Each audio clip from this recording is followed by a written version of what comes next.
Welcome, everyone, to Alec Box Stadium at Skip Berkman Field here in Baton Rouge, Louisiana. It is day number 2 of the 2022 Class of 25 All-American Games. Along with Chris Allard, I'm Steve Lennox. We are delighted to have you on board. And, Chris, smiles on our faces as we are set for baseball, and we have baseball on this Friday. Up first for us, Southeast Purple and East Red. And we are just about set for these two teams to get underway here at LSU. Well, absolutely, Steve, and a good morning to everybody here. Sunshine, blue skies, we're blessed. We're excited. Baseball action's finally coming to fruition here after a couple of rainy days and tons of delays. Grounds crew doing a terrific job getting the field ready for day number 2. We had several weather delays with lightning in the area, and then finally during our first game on Thursday, the rain came, and it came hard for about 45 minutes to an hour. Washed out day number 1, and with what we have here, day number 2, the schedule has changed just a little bit. Purple, red, and then red versus Royal. And game number 2, Royal will play game number 3 against Southeast Purple, and then later we'll have our matchup that we had yesterday. It'll be an 8-inning affair, gold and gray. We take a look at the schedule right there, and these are going to be 4-inning games for the first 3, 8 innings later today for West, gold, and Central, gray. And our first matchup, again, is purple versus red. These are going to be 4-inning games. And, Chris, we know baseball, 3 up, 3 down is an end of an inning. Not here. Pitchers are going to face 5 batters total in each half inning. So even if they get a 1, 2, 3 inning or retire 3 batters in 4 or 3 batters in the first 4 that they face, they'll still see a 5th batter in the inning. Yeah, absolutely. And I think the concept behind it is that you want to see everybody you can. So, they'll run 5 batters through the system. Interesting situation, though, if you get a situation where the pitcher has walked the individual, they'll stay in the box. And at that point in time, the pitcher will throw fastballs only. So they really want to give the hitters an opportunity to show what they've got. We take a look at Team Red, the home team on the field. Team Purple in the third base dugout. Guys ready to get their swings in here.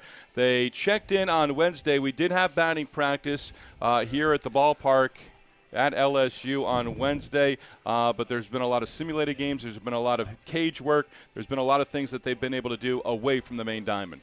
Yeah, absolutely. And I think, they took some of the skills tests. They took it down the road at one of the facilities here in the area, so that was certainly a benefit. They were able to get that completed. We did see some good, BP on the first night. We were able to kind of see some of these guys swing it, and I'll tell you, there's some big boys out there. Joseph Vaccarella gets the start for Team Red. He is from Mickleton, New Jersey. He's touted as the 4th best right-handed pitching prospect for the class of 25 in the state of New Jersey. And you talk about big boys, 6'3", 215 pounds. Yeah, absolutely. And this kid, he can bring some heavy heat. I think a mixture of pitches and what he can deal. We'll see how he does to start things off this morning. So Vaccarella on the mound, ready to go to work, and we are set for baseball. Again, 4-inning game. Vaccarella slated to face 5 hitters in the purple lineup. And purple will start things off with Jack Ruckert, who may one day call this his home field.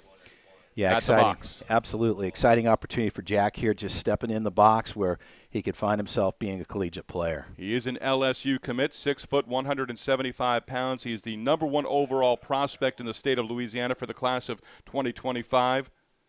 Versatile defender, plays shortstop, plays the outfield. You can also see him on the mound as a right-handed pitcher.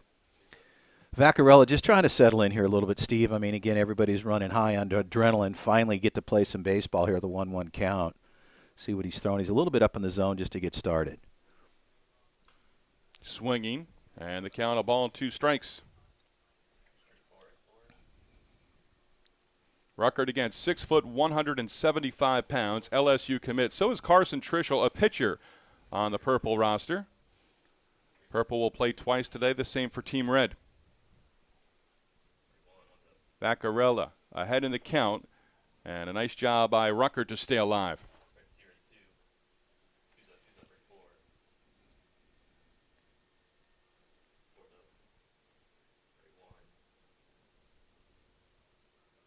Ruckert bats left, throws right.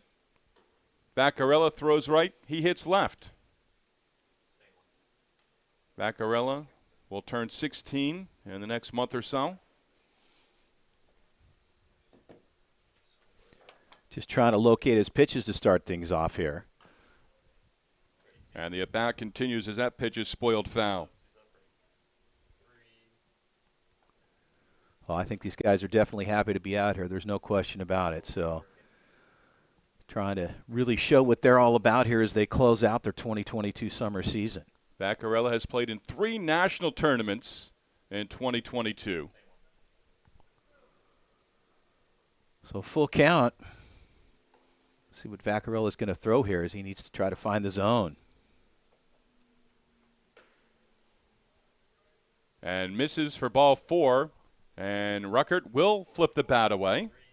And he was actually looking towards our home plate umpire, wondering, do I take first base or do I stand in for another pitch? And so they must have changed things up on us here a little bit, Steve. So we do have a walk. So what we heard earlier, that that wasn't going to be the case.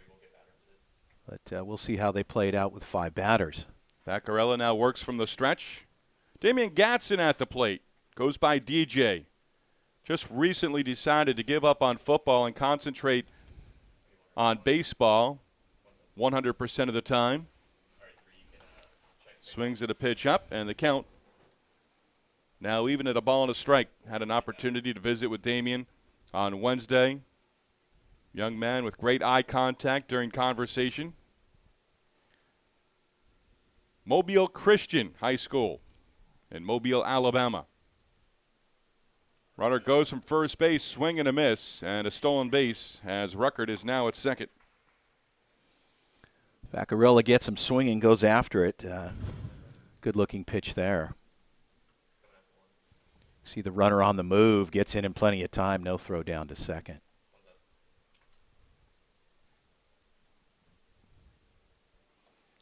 Damian Gatson with his father, Damian Sr., has participated in the Perfect Game Sophomore National Showcase, PBR Junior Futures Game, Cal Ripken Little League World Series. A lot of players, Chris, that we've talked to, either with mom or dad for the summer, and the other parent back home, either working or taking care of siblings, and Gatson is one of those. He's had the opportunity to have a bonding experience with his father during the course of the summer of 2022.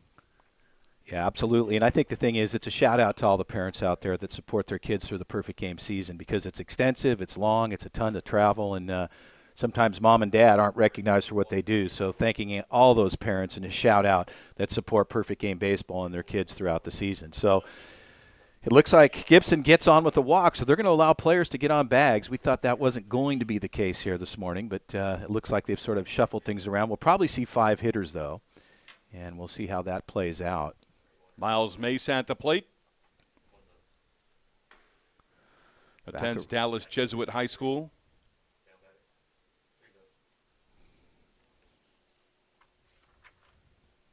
Catcher, first baseman, Miles Mace with 2 on and nobody out. And Vaccarella fell behind early, evens the count at a ball to strike. 4-inning game. Again, pitchers will face 5 total hitters and a half inning. Peak towards second by Vaccarella. And now in front, 1-2.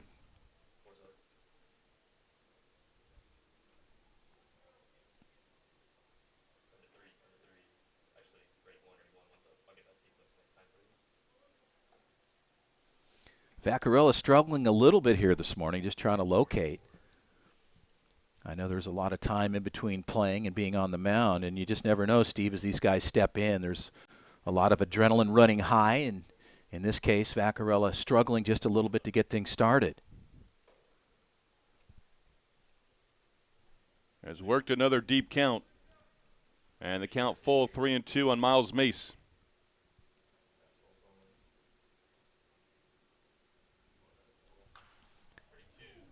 And the at-bat will continue.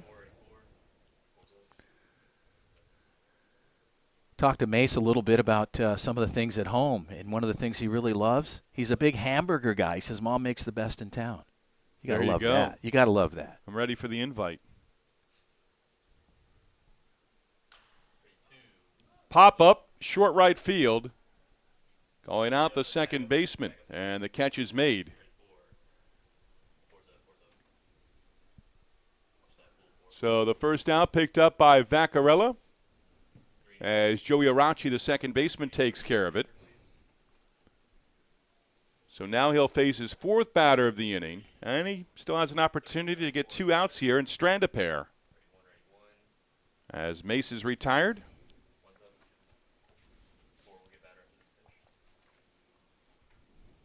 A leadoff walk to Ruckert. He stole second. Gatson then walked. Vaccarella getting Mace on the pop-up on a 3-2 pitch. Runners take off, throw down to third base. And Ruckert in there with a stolen base, and Gatson following up right behind him. Looks like it jumped out of the glove there. A good throw, though, quick out of the pop. And a good arm down to the third base side, but just not able to glove it and hang on. It looked like it just jumped right out of the glove there of the third baseman. So Vaccarella now second and third.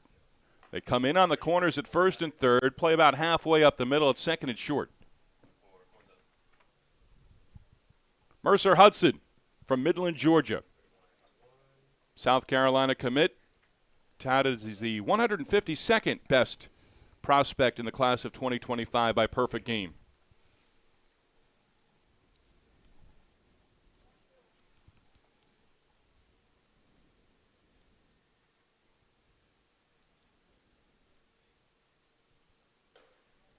Fastball in tight. Vaccarella jumped in front of ball on 2 strikes.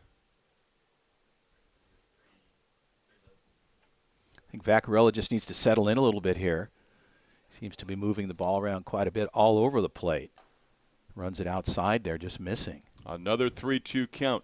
And to note, the pitcher's mound, you've got the carpet. You've got the 3 inserts that are out there, so they're not pitching on the regular dirt mound with the pitching rubber. This one hit foul, first base side. The at-bat continues. 2 walks in the inning, no hits, and 1 out recorded on a pop-up. You know, and again, a little bit of movement. You could slip a little bit, you know, from the stride going in and, you know, just finding yourself in a position where you might not be able to get the traction that you normally have. In our brief time with baseball yesterday, we saw Marcelik slide in at home plate, and we thought that was opportunity for danger. There's a walk to Mercer Hudson, and now the base is loaded with 1 out in the inning. So Vaccarella putting quite a few runners on base here this morning. Again, as I mentioned, there could be some issues out there with the way the mound is set up, but I'm sure he'll hopefully settle in here. Josh Gibbs at the plate. He is the number 5 batter in this inning. Where's number 5 from Cumming, Georgia? Shortstop and right-handed pitcher, plays for the East Cobb Astros, and Coach Todd Harris attends Forsyth Central, where he plays for Kevin McCullum. Dream school, as you can imagine, Georgia. Wants to be a Bulldog. 2 strikes, and Vaccarella jumps in front on a batter. Let's see if he can finish him off right here and leave the bases loaded. And he does just that. So Vaccarella gets a K, finally settles in a little bit, better movement and location for his pitches. They're running on the inner half, so he gets that one and able to put a K up on the boards. And that was our 5th batter of the inning, so we will extend the inning. 2 outs, and Troy Ford will stand in. Ford from Fayetteville, Georgia. Strike on the outer half. He got the outside part of the plate. A good-looking fastball there. Good movement.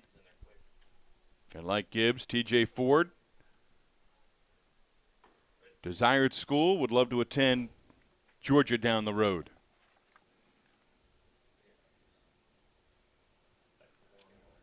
Vaccarella, a pop-up and a strikeout in this inning, walking the bases loaded. 2 ball, 1 strike count. Kind of an interesting family history here, too. Dad was a free agent, signed with the Kansas City Royals in 1981. Got a little bit of baseball in the family genetic there, right? Spoils this one foul to the screen over the third base dugout.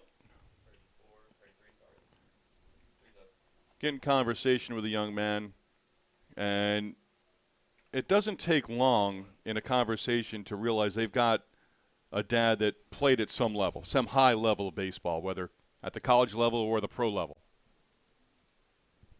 That one bounces up there.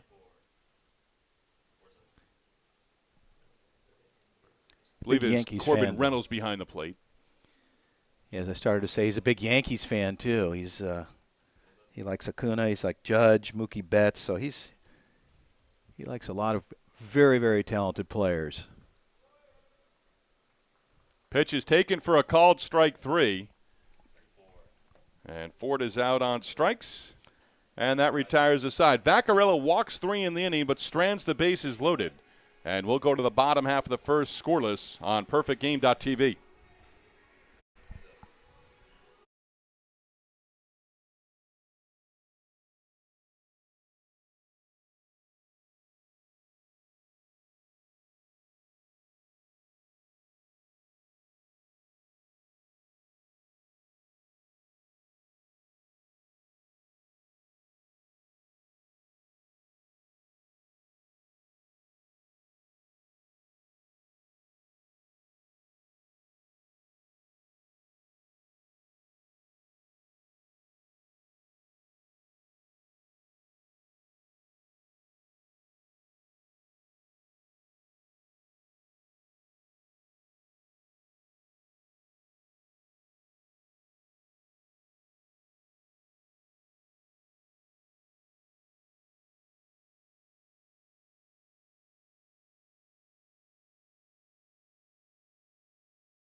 Joseph Vaccarella walked 3 in the inning, but struck out 2 and left the bases loaded. Faced a total of 6 batters in the first inning. As we take a look at the starting lineup and the batting order for Team Red, the home team, again scheduled for 4 innings, and our first of what is scheduled for 4 on this Friday of the 2025 Perfect Game All-American games here in Baton Rouge. Again, full lineup, all hitters in the lineup, so it's not just your 1 through 9. And Carson Trischel, who we touched on with Ruckert in the top of the first inning, LSU commit on the mound here in inning number 1 for Team Purple.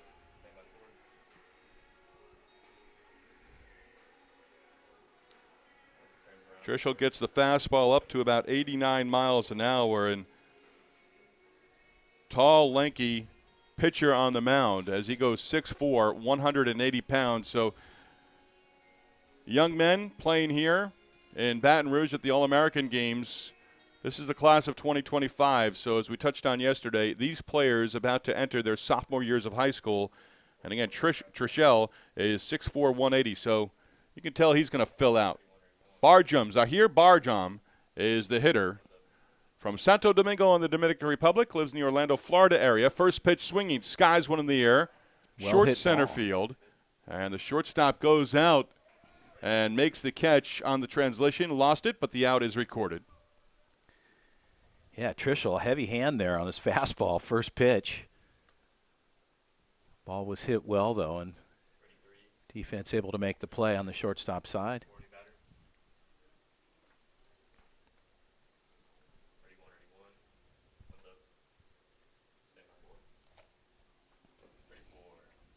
Did we get a number on the shortstop there? Yeah, I think we had number 2 on that. Jaden Nunez stands in. So that would be Sam Wiltz at shortstop. Most of the time we'll have defensive charts. Here, players are going to move around in each inning. And Trischel getting a visit to the mound from the catcher here in the bottom of the first inning. Again, we believe 5 hitters. Vaccarella was allowed to face a 6th batter in the top of the inning and got the out on the strikeout to leave the bases loaded.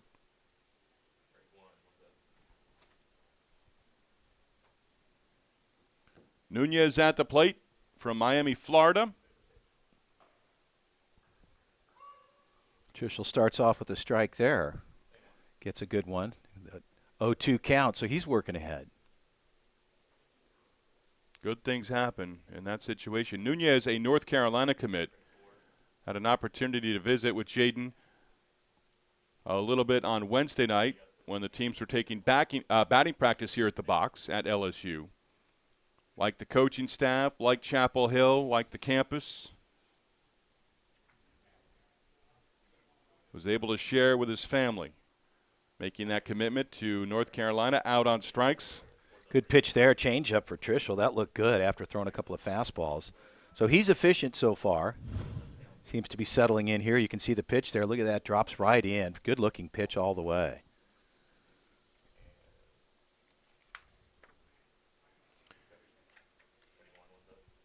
Christian De Los Santos at the plate. Also from Miami, Florida. Third baseman, terrific build. Young man attends Miami Christian.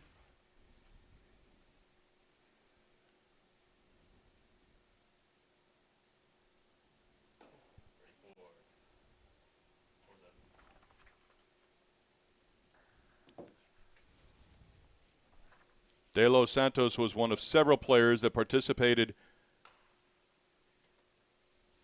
in Marietta, Georgia at the Sophomore National Showcase at the East Cobb Baseball Complex back in June.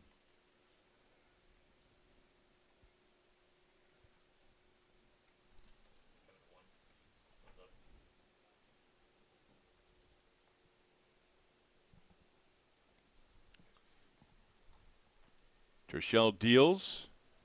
Good pitch there is taken for a strike, jumps in front. 1 ball, no, 2 strike count, pardon me, on Christian De Los Santos. Good location there, running the inner half. De Los Santos laid off there. I thought he was going to take a swing at it. Chopper left side. Good grab on the third base side. Toss over to first in time. And the out recorded.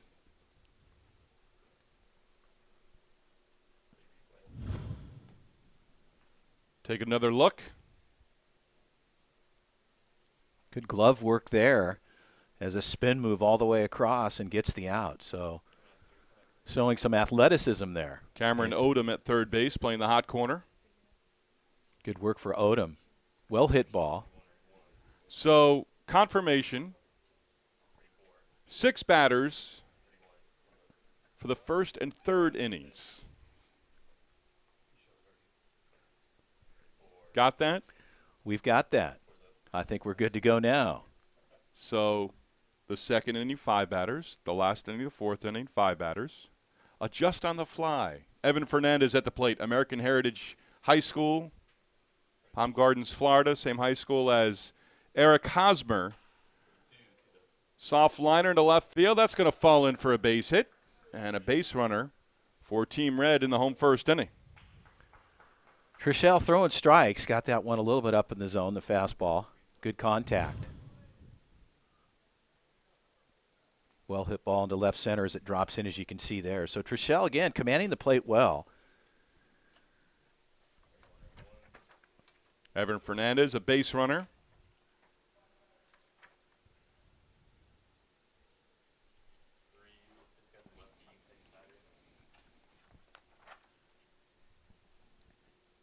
Fernandez aboard at first base.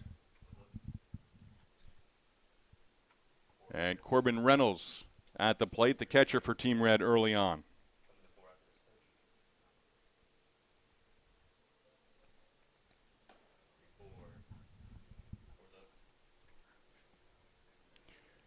Reynolds from Clarksville, Tennessee.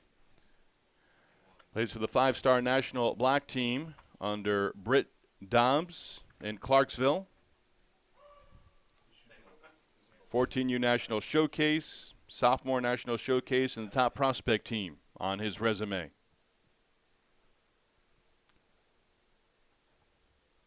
Trishel from the stretch, runner at first base. Swing and a miss at a pitch up near the letters. Both pitchers early on, Chris, showing that the ability to elevate the fastball and blow it right by hitters. Well, I think it's just command of the plate. And obviously Trishel demonstrating clearly there that he's in control. He can isolate his pitches. Fernandez, a bloop single to left center. He is the base runner. And so he blows that one past Reynolds for the strikeout, his second. So Trishel, very efficient there. Looked good on the hill. Good pitch sequencing there for him. So I would definitely say he's been most efficient thus far in what we've seen at the start of this first game here today. Base hit, nothing else doing. Scoreless ball game going to the second on perfectgame.tv.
Second inning.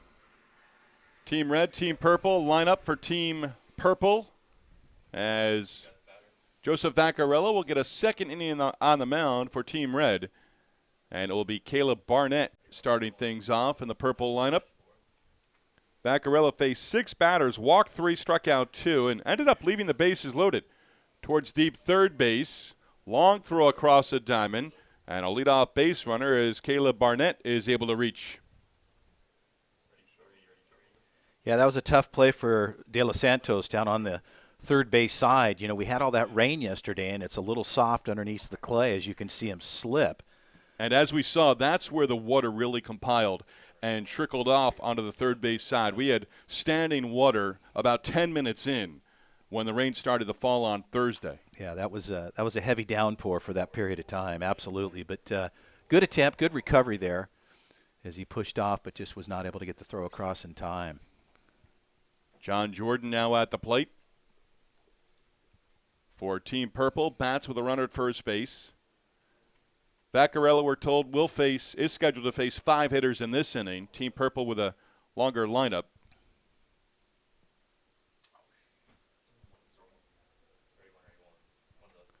John Jordan from Ocean Springs, Mississippi. Shortstop, perfect game, top 500. Listed at 442. And as we touched on yesterday, and we'll certainly hit on it multiple times today, Dave Ronsley, one of the top evaluators with perfect game, conversation with him for you and I, Chris, last week.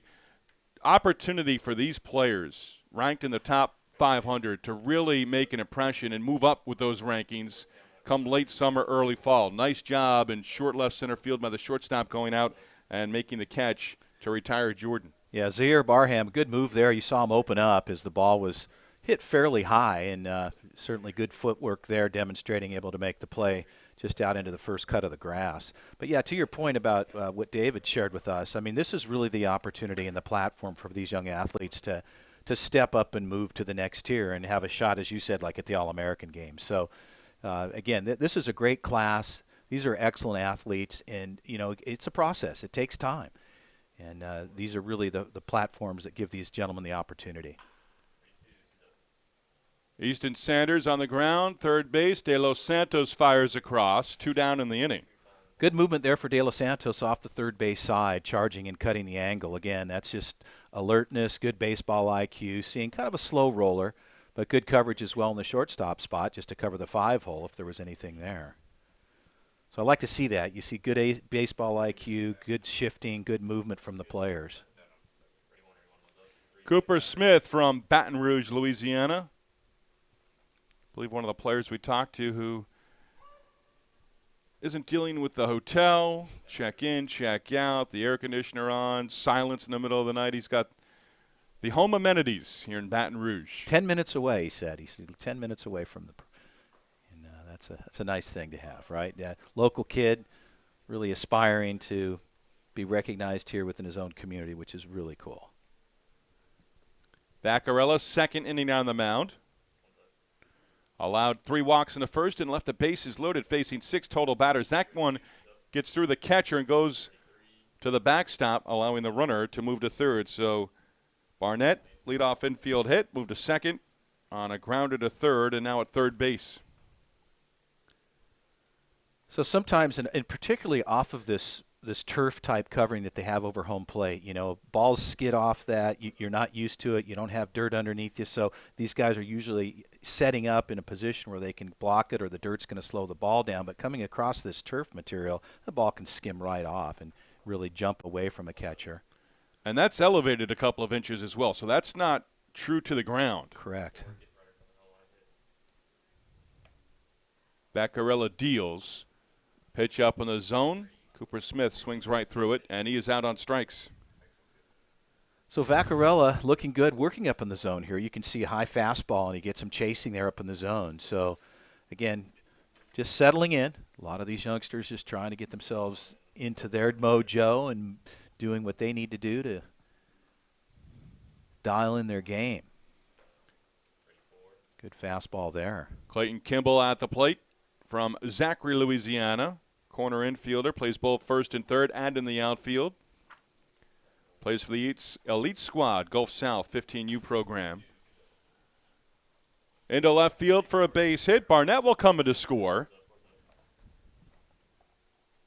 as Kimball comes through with the RBI knock.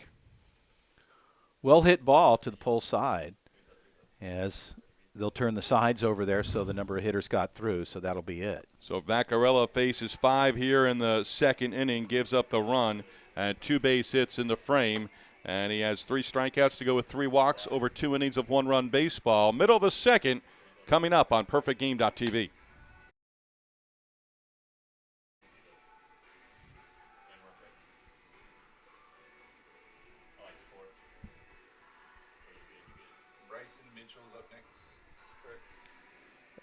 Let's take a look.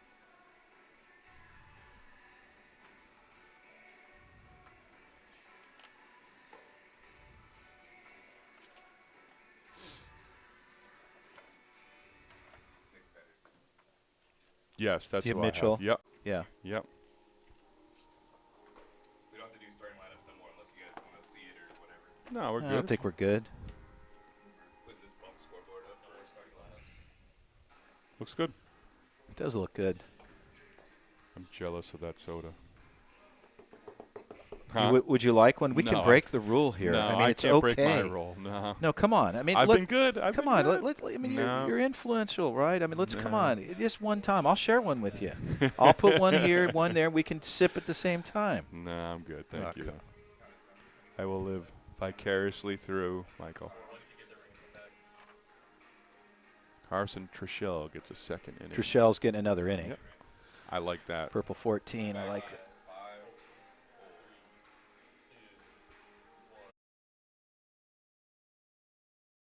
Purple a run in the top of the second coming off Joseph Vaccarella, and Carson Trishell takes the mound here for the second inning. Trishell gave up a base hit, nothing else,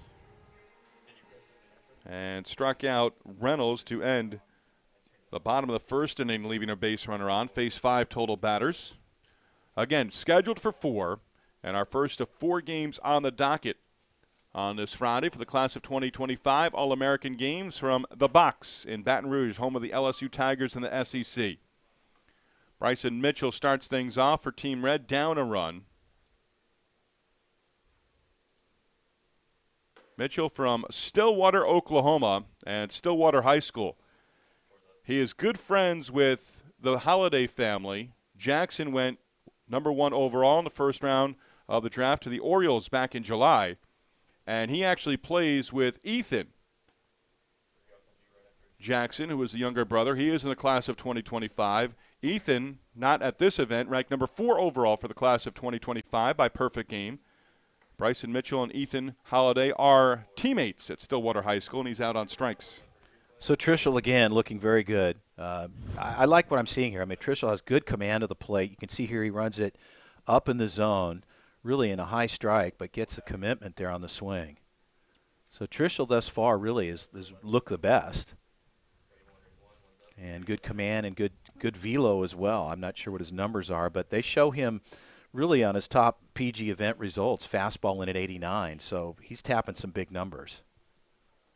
Alejandro Abreu at the plate. There is the T at the end. It's silent. We talked with Alejandro a couple of nights ago. Miami Christian High School, same high school as Alex Rodriguez in Miami, Florida. Tall, athletic build. Lots of room to grow. We can say that about just every player on these rosters for the class of 2025. Excellent student as well. This kid he's a 4.7 kid, National Juniors Honor Society. So you've got an academic athlete here as well.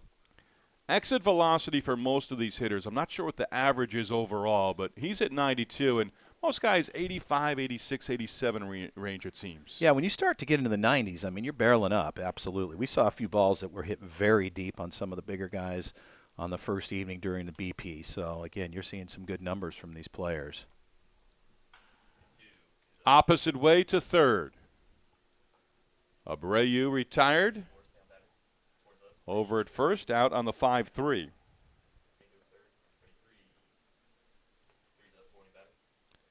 Yeah, Clayton Kimball with a good glove there.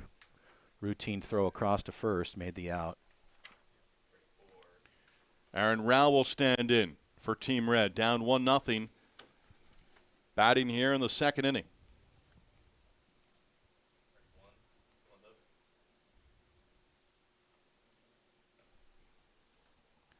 Choctawhatchee High School in Shalimar, Florida. Outfielder, third baseman, also a pitcher, plays for the East Coast Sox Scout team. And Trishelle falls behind 2-0. Trishelle again, second inning on the mound for Team Purple.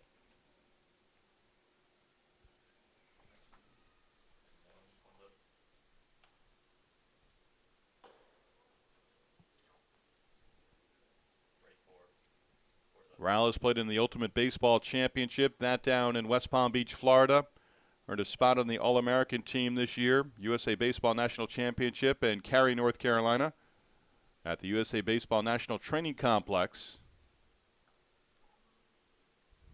Great location. Skies this one in the air to left field. And the catch is made. And So the out Gadsden recorded. in left field there, able to make the grab, a well-hit ball. Had some good carry, but Gatson backed up right off the crack of the barrel. He was able to make the grab and left. So 3 batters, 3 outs. Trishelle on the mound will continue. Trishelle really being efficient out here. I mean, I'm impressed by what I'm seeing from this kid. And he's hitting some top numbers, too, on his fastball. First base. And that retires Sanders Dyer for out number 4. Yes, we will say that. 4 up and 4 down. It's a new way to call the game. 4 up, 4 down. You won't hear that often, right? Getting used to it, right? Absolutely. Flexibility is the key. Easton Sanders at first base, a good shot at him. Eddie Tanner stands in with the bases empty.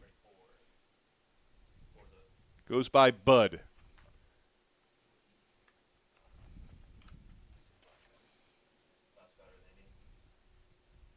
He lists his top college choices as Wright State and the United States Air Force Academy. That's impressive. Chopper, Trishelle off the mound. Soft toss to first base. And that ends the inning. Trishelle retires all 5 batters that he faces here in the second. We will go to the third with Purple on top 1-0 on PerfectGame.tv.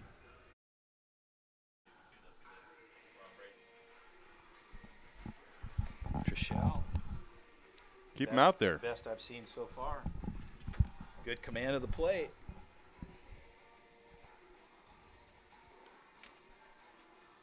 Scores 1-0. Yes. Yes. But, yes. Score's kind of irrelevant, though, right? I mean, I'd rather have it right than Absolutely. Yeah, I No, understand. no. Yep. It's about being right. Right? 44% of the time, I'm right all the time. That's not a bad percentage. 44%. number 9.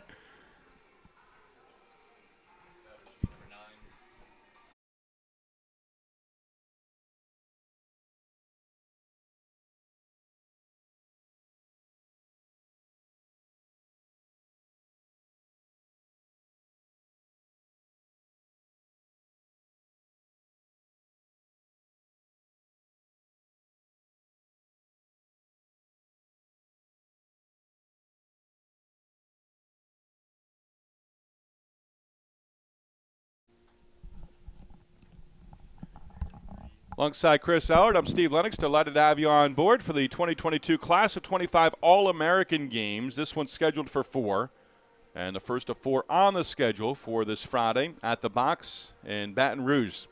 Purple and red, followed by red and royal. Team Purple will wait around and play our third game against Royal. Royal and red will have the doubleheaders, and then West and gray scheduled to wrap up. That is scheduled for an 8-inning game. As we take a look at the new pitcher, Chris, on the mound. Yeah, Braden Gonzalez on the hill for the Red Club, wears number 8 for the team. Gonzalez getting an opportunity here, Steve. We'll see how it shakes out for him. Saw him pitch in Marietta, Georgia at the 2022 Sophomore National Showcase, and he impressed. Dave Ronsley was very impressed by him on the mound. Well, we'll see what he can do here this morning. Again, he can get some top numbers. He throws in the upper 80s, so we'll see how he handles his pitching sequence here as he faces his first batter.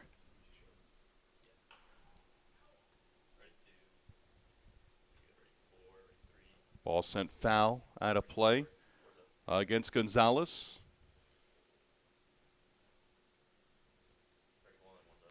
Sam Wiltz at the plate.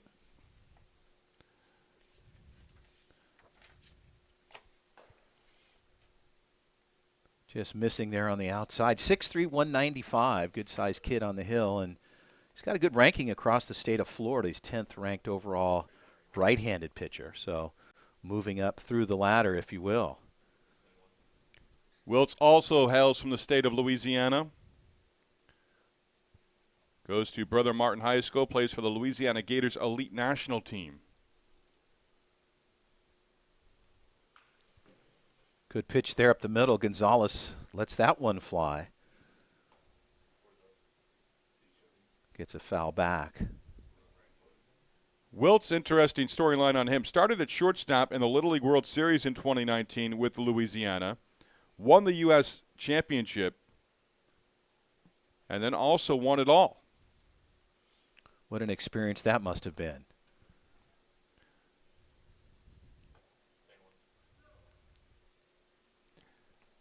Little League World Series in Williamsport will be getting underway in the coming days.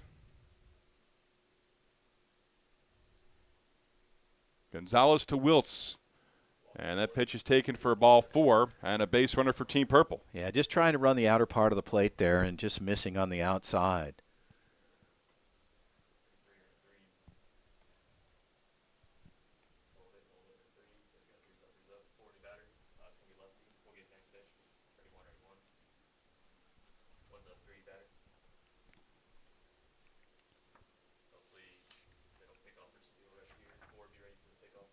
Carson Trishelle, a toss over to first base. Trishelle we've seen on the mound, and now we see him on the pitcher's mound from Monroe, Louisiana. He tells us about 3 hours away.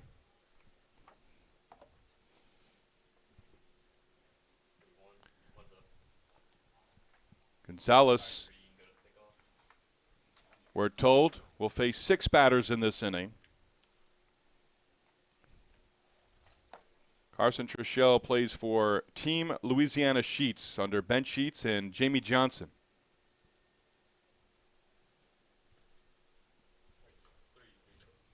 Touched on it earlier. He's committed to LSU. At 14, 15 years old. Looking down the road to play in the SEC. You have that kind of talent at that age to play in the premier baseball conference at the Division I level. Impressive.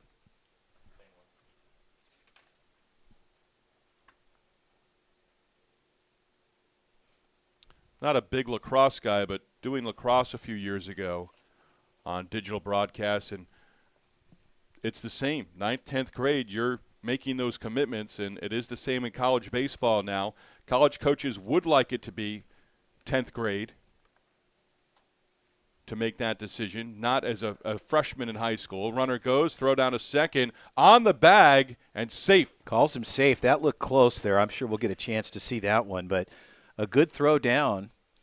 And as you can see here, a good pop coming out. And really the throw is on the dime there, straight ahead, but sliding in, yeah, it gets in underneath.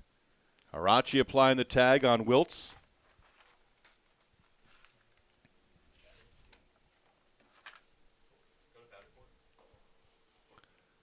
Good Trishelle, fastball there. And Trishelle swings right through it. Took a big rip. Purple a run against Joseph Vaccarella, who went the first 2 innings, walked 3, struck out 3 in his outing. Trishelle could not lay off, and Fastball out on strikes. Up. Good-looking pitch there. Fastball up. Steve gets him. Yeah, we saw Gonzalez in Marietta. He goes after hitters. Yeah, that was a good-looking pitch. I thought that was up a little bit higher, but that was right there in the zone.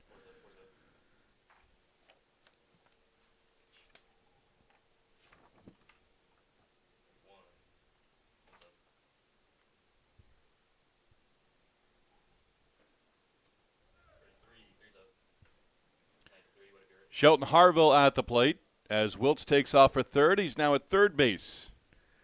It was interesting kind of seeing the catcher come out of the pop there. It was somewhat of a delayed there, almost like he double clutched the ball there, but you can see he waited a second, but a good jump by Wilkes. He was about 2/3 of the way to third base by the time the ball was released.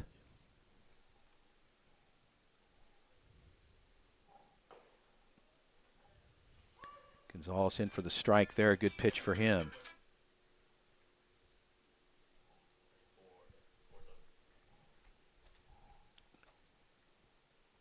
Shelton Harville, the number 14 hitter. Cameron Odom on deck. This one's sent in the air to right center field. And the ball is dropped by the center fielder Harville to second. Wiltz will come in to score. Good piece of hitting right there, and Purple adding on to its lead in the inning. Good swing, definitely. You can see here the ball's up on the inside part of the hands, but quick hands and extension there. A good attempt out in center field, though, but just not able to glove it. Wilt scoring easily, making sure the ball fell in, and Harville is at second base picking up the double and run batted in.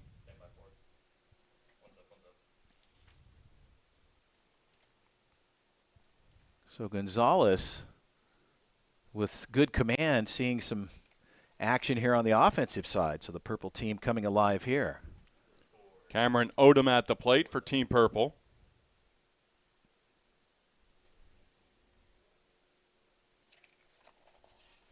Odom, Florida State commit. Listed as a right-handed pitcher. Touted as the 13th best right-handed pitching prospect in the state of Florida by Perfect Game. And that's still awfully impressive in a state like Florida. Absolutely, with the number of players and the depth of talent. Runner fakes from second base. Odom getting it out of that pitch that ran in at the hands. Yeah, Gonzalez moving around the plate a little bit. We'll see what he comes back with. He was up and tight there on the fastball.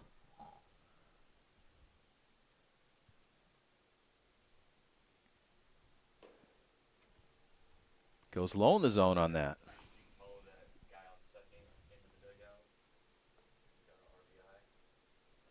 Odom at the dish, 6 foot 180.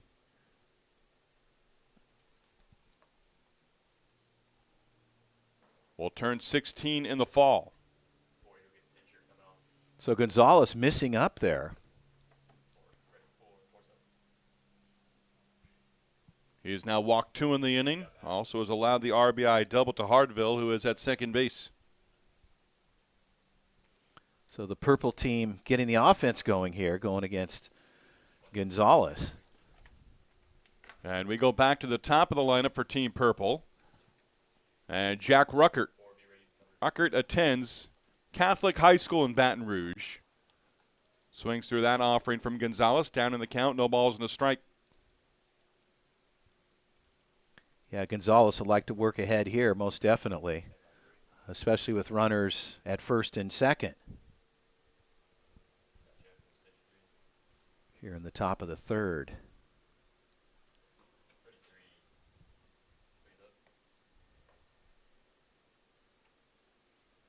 Gonzalez looked to me a little bit tighter when he first started, and now he's kind of missing out on some of the areas that he was locating in his last inning. Look back towards second base and fires a strike.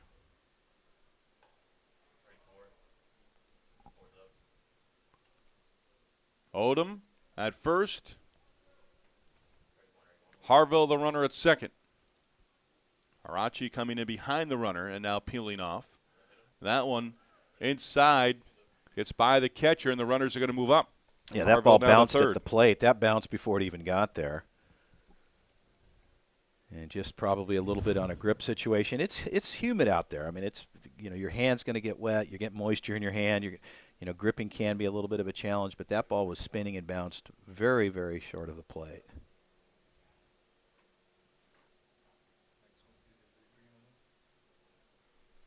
Rucker, 2020 13U Select Festival Player for Perfect Game.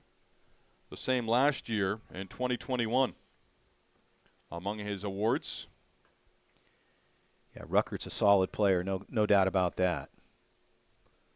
Gonzalez, a little bit of body language out there on the hill that I'm starting to see, and he just needs to settle in.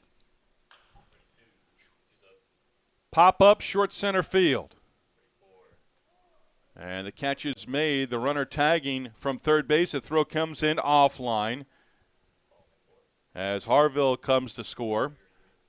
And Ruckert will be credited with a sacrifice fly and a run batted in. If you're keeping score at home, stop. It's too confusing for us. I'm not saying it's going to be too confusing for you. Harville, again, coming from the third base side as you see the throw in. You know, the only thing that I get a little concerned about is diving in on this matting, but he was clearly on the top of the surface, so he didn't have to worry about catching the edge before he dove in.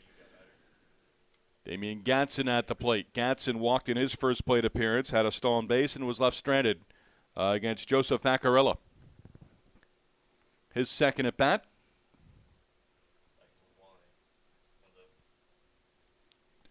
Touchdown with Damian Gatson on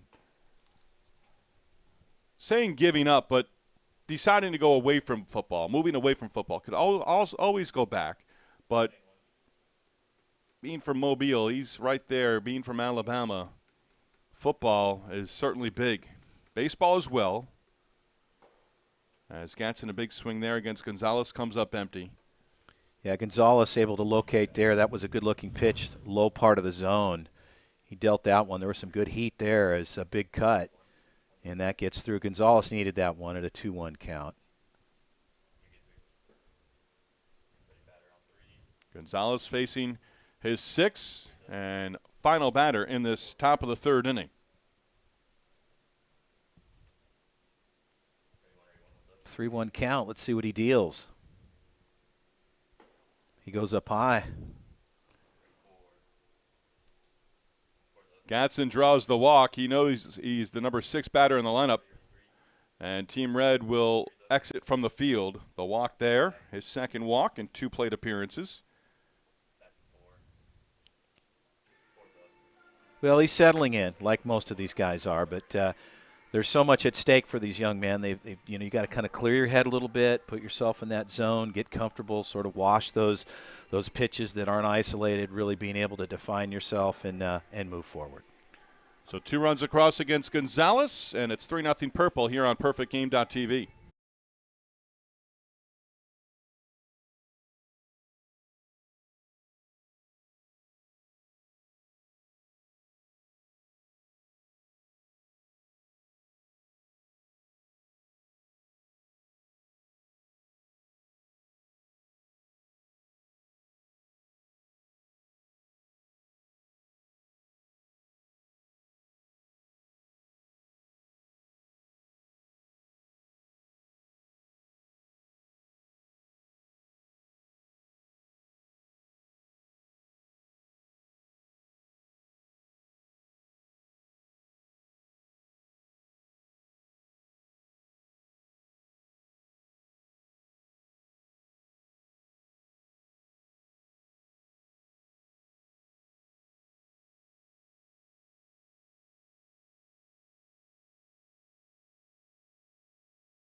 Bottom half of the third inning, Steve Lennox, Chris Allard.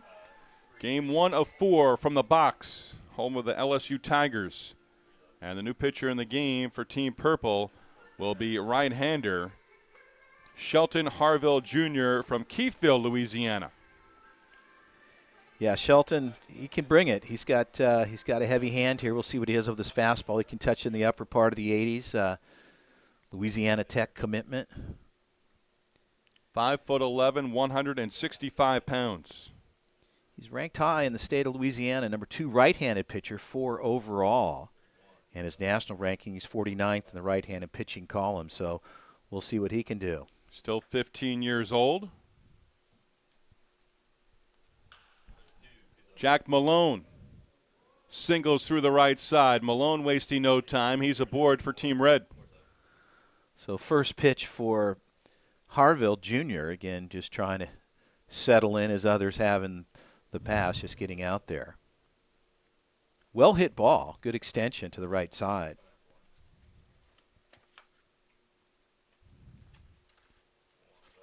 Joey Arachi at the plate from Ocean City, New Jersey. High follow ranking from Perfect Game. St. Augustine Prep.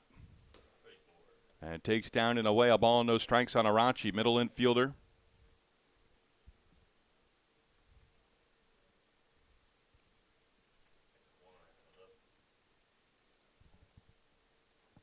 Harville from the stretch, giving up the leadoff base hit.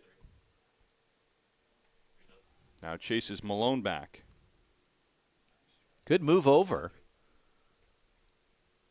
Just a little bit low there on the first baseman side.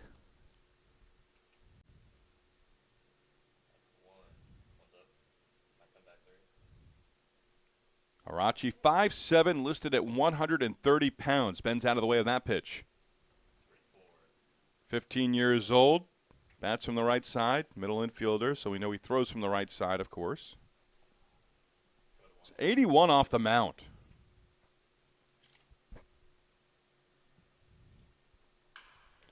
Ground ball. Third base. Diving stop. Throw to first.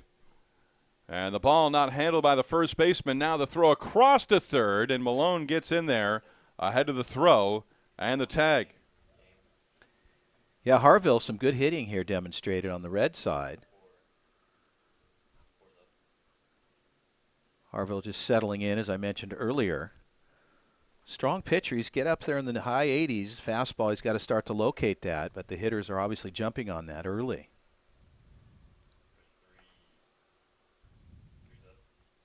Opportunity for Team Red to get on the board, first and third.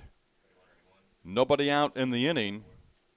And Brandon Gonzalez, who we saw on the mound, in the top of the inning, now at the plate. From Tampa, Florida, plays the corners on the infield. We'll also see him in the outfield. Calvary Christian High School in Clearwater.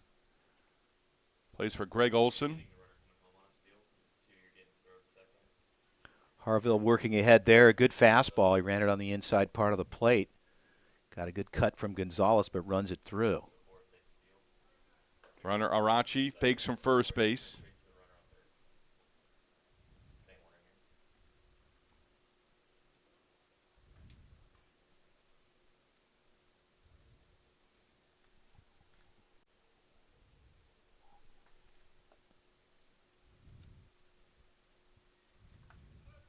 Arachi goes this time, throw through to second base, and Arachi in there safely, and scoring from third base is Malone. Yeah, good throw down, but just not in time. A little bit off the bag on the shortstop side.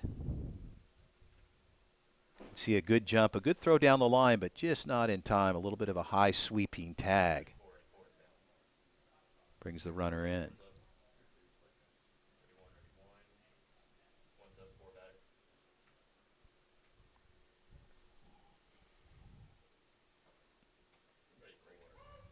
Off speed there, taken for a strike.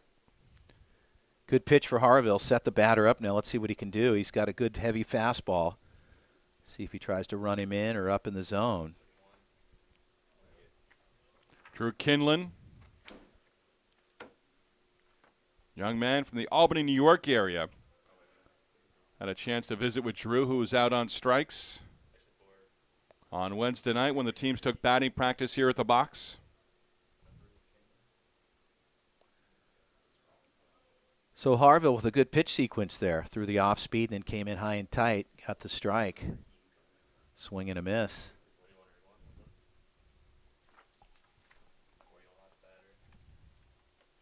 Still got in scoring position. Really getting control on hit.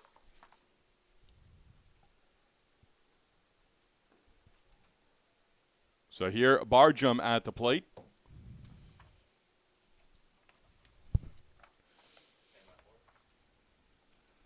Barjum popped up to the shortstop in his first at bat.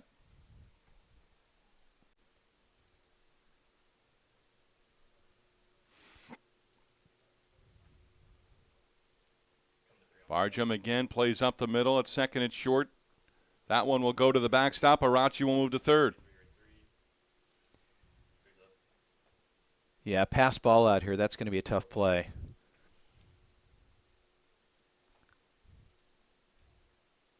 Fairly deep behind home plate here, as you can imagine. Here at the LSU Stadium. A beautiful facility, though. No question about it, right, Steve? I mean, this place is very, very nice. All the amenities. Harville comes high and tight there. Jay Johnson is now the head coach here at LSU. Just wrapped up his first season replacing Paul Maneri with the Tigers, coming from Arizona. In tight, and a called strike. Gets a strike there. Just made a subtle adjustment. He was in a little bit too far on the inside in the last pitch. But, again, that's just good command of the plate. Making those decisions and those adjustments on the fly as pitchers need to do. Barjum sends one in the air, first base side, foul territory, room over there to make the catch.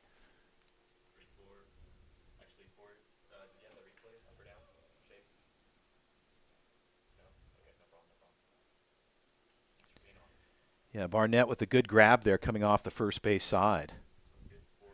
Stayed in fair territory, actually in foul territory, but close to the fence line.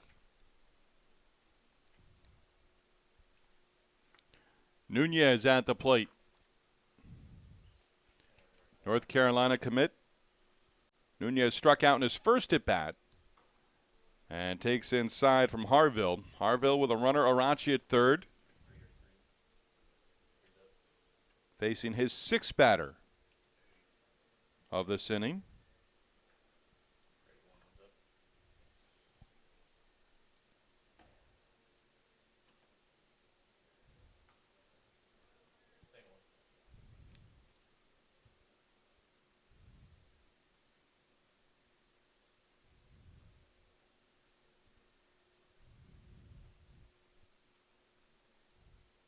We saw Carson Trishell in the second retire all the hitters that he faced, all five. And that one gets away from Harville there. Is a little bit of a Nunez with the release walk issue. and peeling off, realizing he does not have to go down all the way to first base, but that'll turn the side little over. smile on his face. And we will go to the fourth inning here on PerfectGame.tv.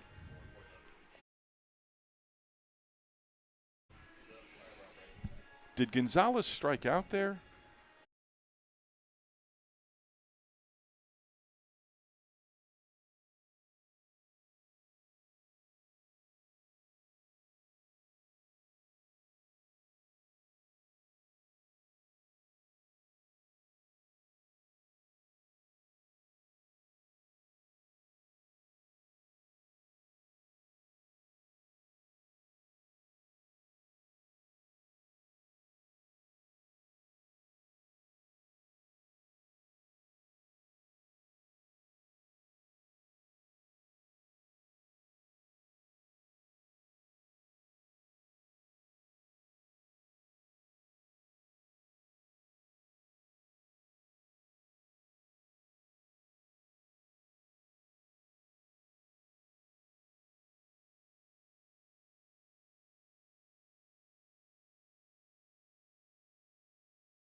Fourth and final inning, and Brandon Gonzalez on the mound.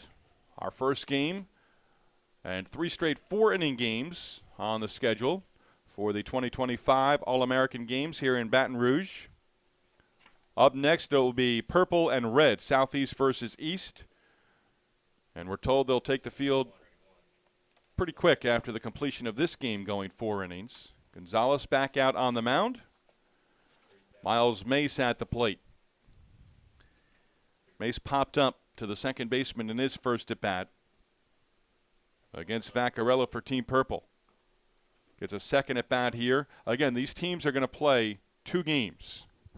Our first 3 games all scheduled for 4-inning affairs. Our last game, Gray and Gold, scheduled to go 8 total innings. In that game, we may see pitchers from the other teams fill out the rosters and get us to 8 innings if needed.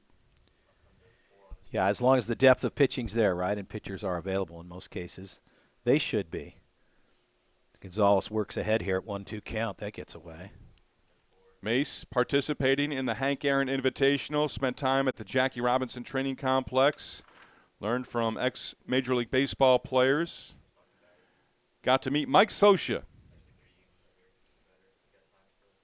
And being a catcher, Mace was able to pick the brain of a terrific big league catcher and a wonderful manager at the major league level, Mike Scioscia, who's now involved with USA Baseball.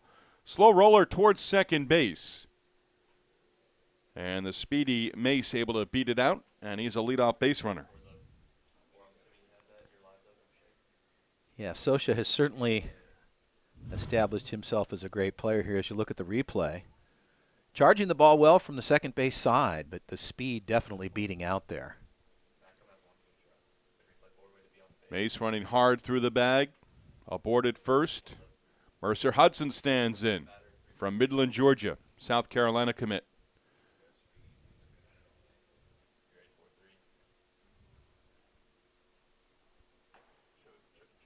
Good pitch there. Gonzalez jumps in front, 0-1. Hudson a walk in his first plate appearance. Vaccarella did walk 3 in the first inning, but was able to leave the bases loaded, escaping any damage. Up and in at the hands.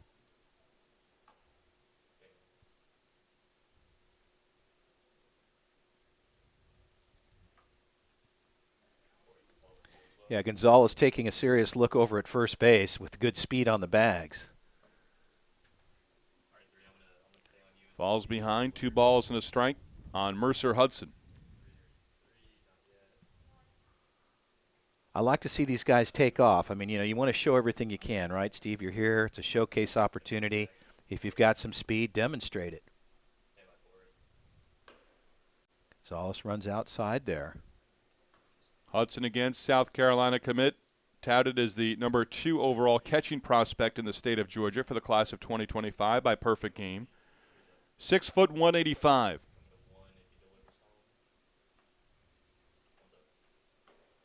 Swings through that pitch from Gonzalez.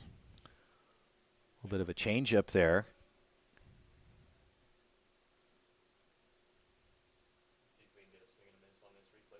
So Gonzalez with good command. You might see somebody on the move here from first base. Hudson sends one foul out of play. Yeah, I think we're both surprised that Mace has stayed put at first. I am, actually. With the speed to beat out the throw, I would be on the move here. He doesn't have too much of a jump there at first. He's on the move. And the pitch taken for ball 4 by Mercer Hudson. And Hudson draws his second walk. So Gonzalez faltering just a little bit. Again, I would say as a pitcher, your goal, obviously, leverage your strengths. Go with what you have. Go with your good stuff. Isolate your pitches and let your defense work for you. To third. They get the out at second. Return throw back to first. And Josh Gibbs is able to reach on the fielder's choice on the play. Mace moves to third. He's there with 1 down.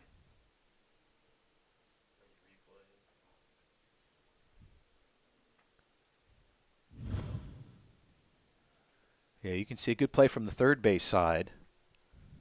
Good throw to 2. A little bit slow coming off a second there. And speed down the line gets there. Christian De Los Santos trying to start the around the horn double play. All right, same thing. Going to 2 on a steal. 4 on a steal, go immediately to the runner on third. 3, I got you on pickoff.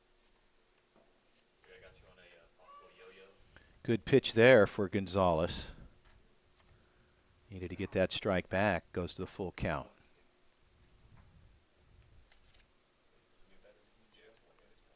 Troy Ford is the batter. Pops one up, short left field. And coming on and making the catch, a left fielder, the runner at first base staying put, and the runner at third stays put as well. As Mace now at third.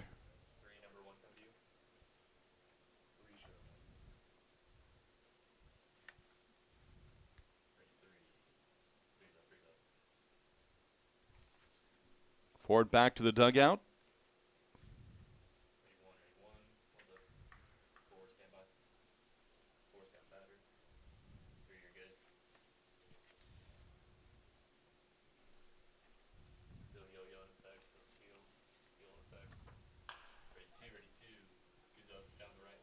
Barnett at the plate. And that one will land out of the reach of the right fielder.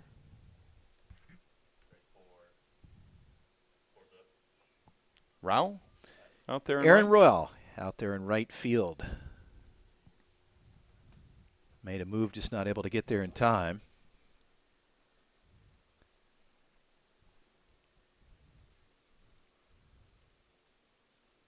Barnett infield base hit in the second inning.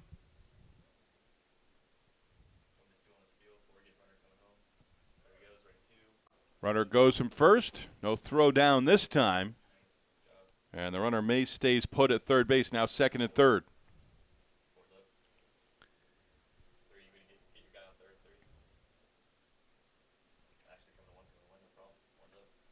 Gonzalez working ahead here. Good fastball up the middle, no call. A little bit low in the zone. He'll need to make a little adjustment here.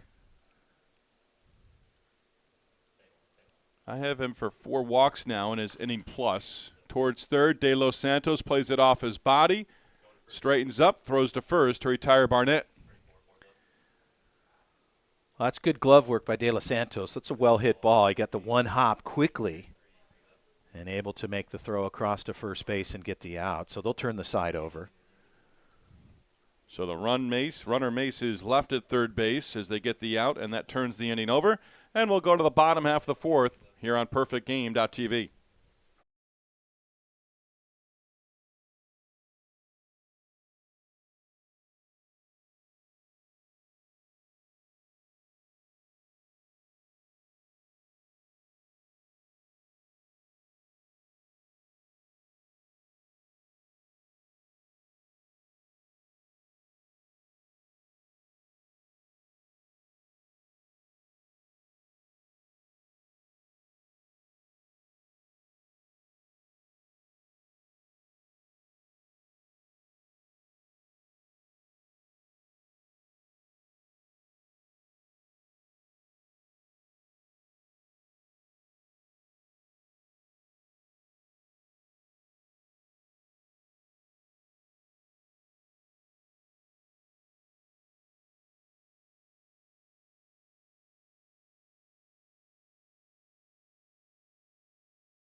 Bottom half of the fourth inning, Tim Red coming to the plate against Shelton Harville on for his second inning.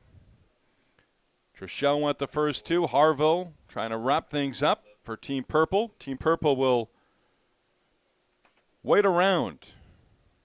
Perhaps watch East and Royal. Purple will play in our third scheduled game, and that one is slated for 4 innings as well.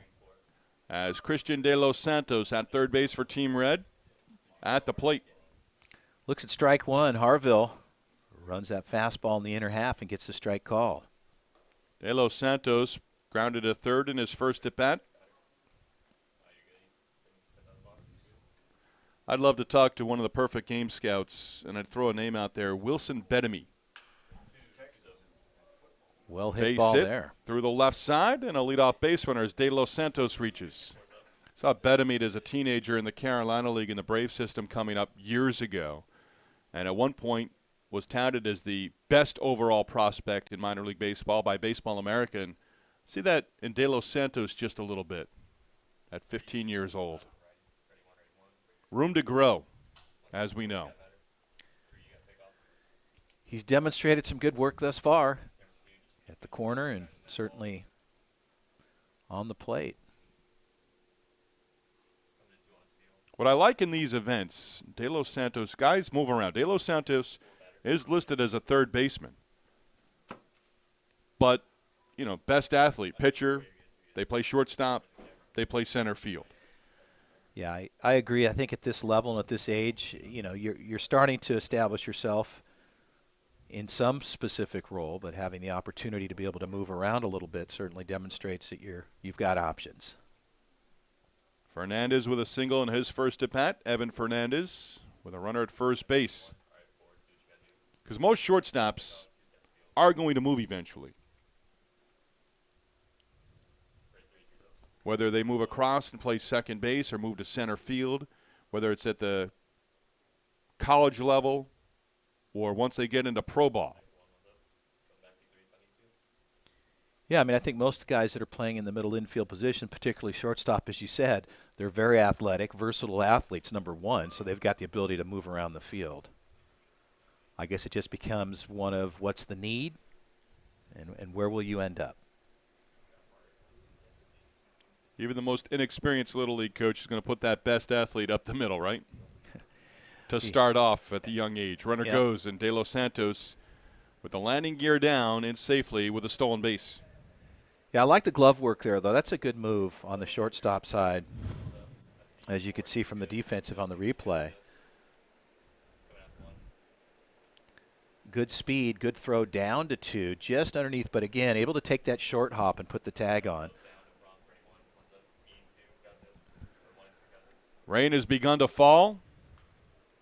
That's the optimist in me. I thought it was the train off in the distance at first. Well, and as we look at the radar, we're starting to see a few little green specks moving through down towards our area and up towards Baton Rouge. So it's in the south and moving up our way. And so much for thinking this was going to hold off until late afternoon. Well, let's keep our fingers crossed here as the ball gets outside. We know this field can take the water and the rain, but how much more? After we were told we would not continue Game 1.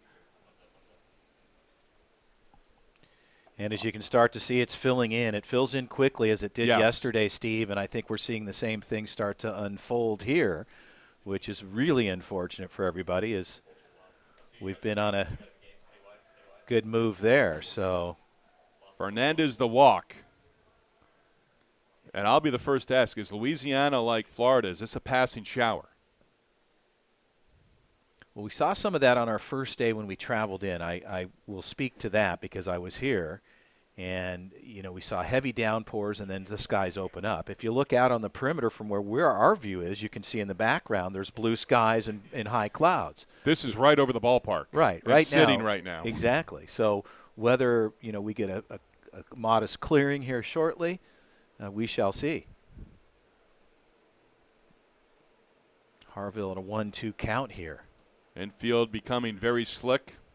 Well, the baseball as well, from a pitcher's perspective, Harville trying to get a grip on things before he fires, and that certainly becomes problematic on the pitching side. Not to mention they're on that carpeting kind of AstroTurf material, which can get pretty slick. Corbin Reynolds with De Los Santos, a single at second. And Evans, the runner at first on a walk. And look out, there goes the bat, and there's a good indicator right there. Yeah, and that's it. The umpire right there is just shaking his head saying, no, guys, that's it. I just needed to see something like that unfold, and we're going to shut this one down. Players will come off the field. Home plate umpire made that call. As you can see here, the ball, the bat released down the third base side. Nobody was there, fortunately. So we've got a rain delay here in the bottom of the fourth inning of game one. Well, we've seen some good baseball thus far. I hate to see us shut down at this point in time, especially with the rhythm that these young athletes are starting to display, and hopefully for the best that these guys in the dugout are going to have an opportunity to come back and finish things up. And for the second straight day, players will be milling around, waiting around, and hoping that this weather system will pass through and we'll be able to play baseball again here on PerfectGame.tv.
You know, after that trip to What New do you York, got? You got yours is impressive. You're not on weather.com. No, this is our local TV station's weather app. That's what we're Follows me looking at? wherever I go. I find out when it's raining in Key Largo because I use it. So we have a they'll plan. pop up whenever you set. It's going to be a simulated game. They might go down. So wherever we left Yeah, off, I don't know. that batter's up. It takes a little bit different. They'll go, probably the 5 batters, So that and then the pitcher will change and the team will change. So it'll be a simulated game. There's just no We're running in the picking up in the bases. bottom of the fourth inning. Yeah, and then is he on Rick's the playing blue. No running in the bases. No running in the bases. Just simulated game. So we can keep score. Pitcher batter. Yeah. Now we Yeah. can't keep score. That looks like a Tell double. them That's So a Matt 6 turned grade. right. Yeah, you guys can have fun with it. Sure. Matt, pitch the camera a little right. The only runs that real count are the ones that go over the fence. There you go. We haven't seen one. I already Well, know what it'll beater. be simulated. They'll So can I switch get rid of after this? 5 batters. You can't get rid of that. Yeah. Oh, we go for now. So we're going to update for end him. purple. Alright. We I don't know how they're gonna pitch. We're just Is waiting, he just right? gonna pitch You already to the set up side? whatever you You'll have to be. They'll just set their Oh, bell no, screen that's off the what side. that thing is for. That's where they're just coming That's up. what that thing is for. That's a rug to get to the That's batter's just to get box. to home plate. The same for So the they're SEC gonna is. be in the They're gonna be in the batter's box. Yeah, pushing everything. That's the bridge. That's the bridge to paradise right there. Bridge to the river fly. Because I was like, they got home plate turned around. It's going the wrong way. Of course. That should have told me it's a carpet. So yeah, so you guys just.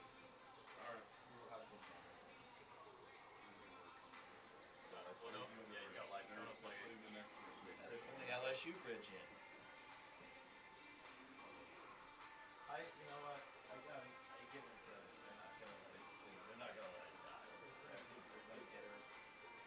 I like the improvising now. It's Yeah, that's what I mean. I give them credit. yeah. I mean, it's really good. They're putting their best foot forward. So the here. great news is you don't have to shag. You don't have to follow the the runner. You don't follow the ball, but They can't mess this up. dude, we can all miss everything. Right? I'm not Knock on wood. stepping out of that. We can all do. Slip and slide contest. Next. Which if it starts sprinkling, it doesn't matter. They'll play through it until the cracks is not playable. Yeah, that umpire, that bat went flying. The umpire's like, yeah, you guys are done. Go away. Nothing. It's 20. And it's 12:15, so I'm gonna tell him again just to be ready at 12:15, and when he sees the batter come up, just turn it on.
should like royal and red. So we can take purple away. All right.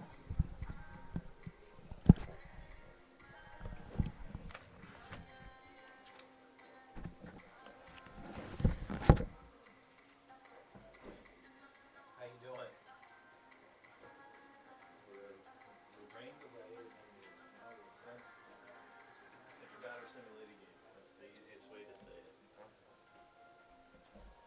They said they're going to put people in the outfield, but it's more just shaggers. So I don't know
Field on the campus of LSU in Baton Rouge, Louisiana. Steve Lennox, Chris Allard with you, Allard Baird. I knew I was going to do that sooner or later. That's all right, Steve. And here we go. So we had a rain delay between Team Purple and Team Red.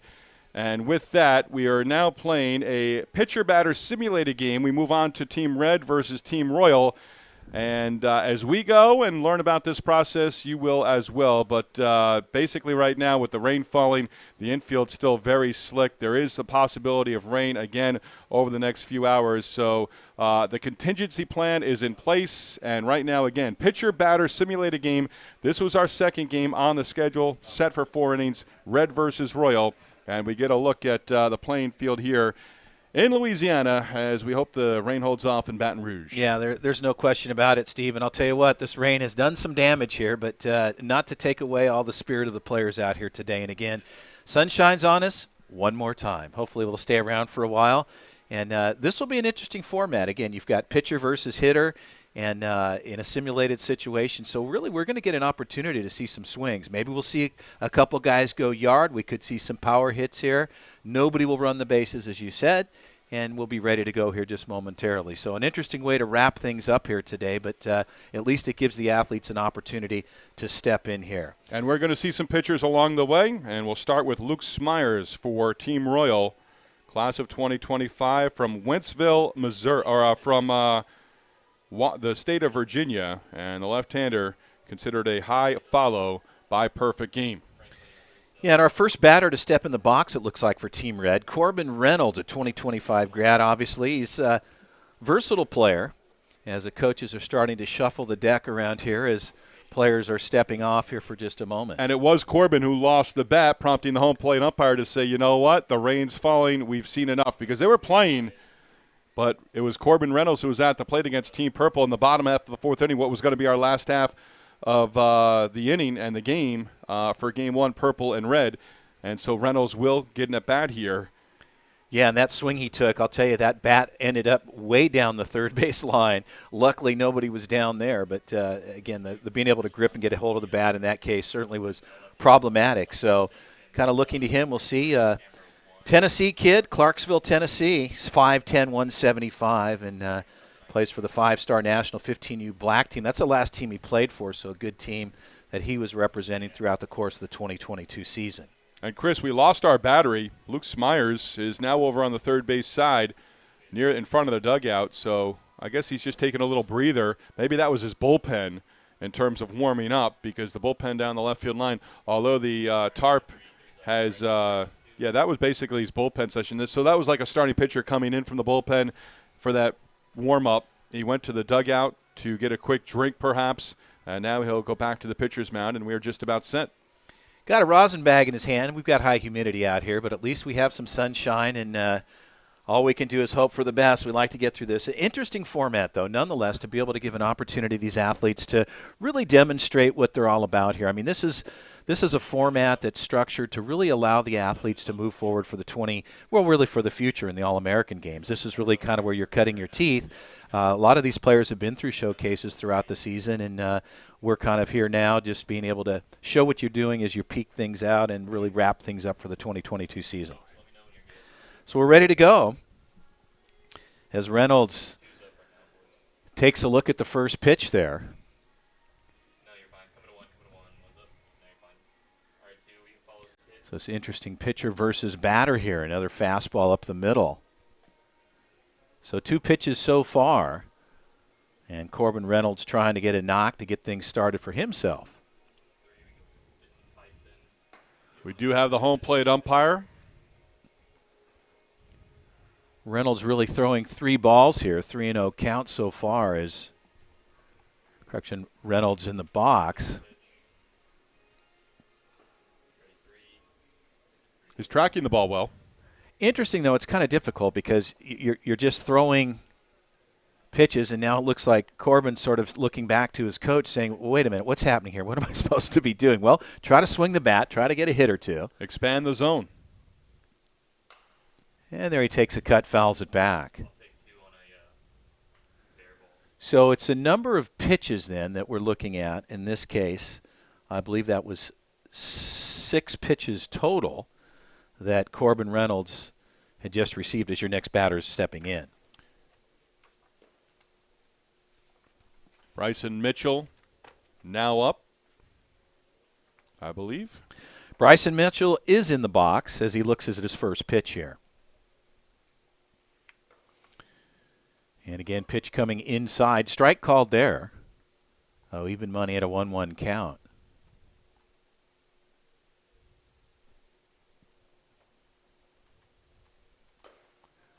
Fastball outside.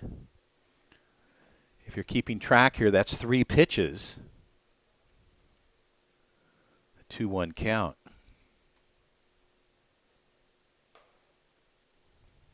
Now pitch number 4 up in the zone. And this is what big league teams will do. If they have a hitter or a pitcher coming back and they're not going out on a rehab assignment, they'll throw simulated games in spring training, even at the big league ballpark.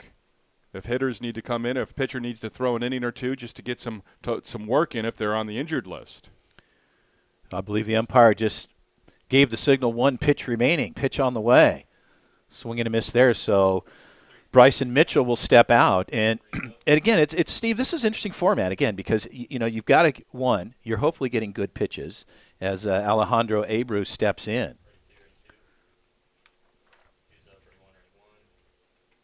You want to swing the bat, but you also want to see a good pitch. Abreu from Miami Christian High School in Miami, Florida, first baseman, top 500 ranking from Perfect Game. Takes a cut there down the third base line. That was actually a fair ball. That was right over the bag. So he'll step out there after 3 pitches. Are we giving him a double? I could say we can give him a double. He's got good speed. Got out of the box, right? Yeah, that's right. And the key is getting on base. We do have the shaggers in the outfield. Nobody on the infield dirt.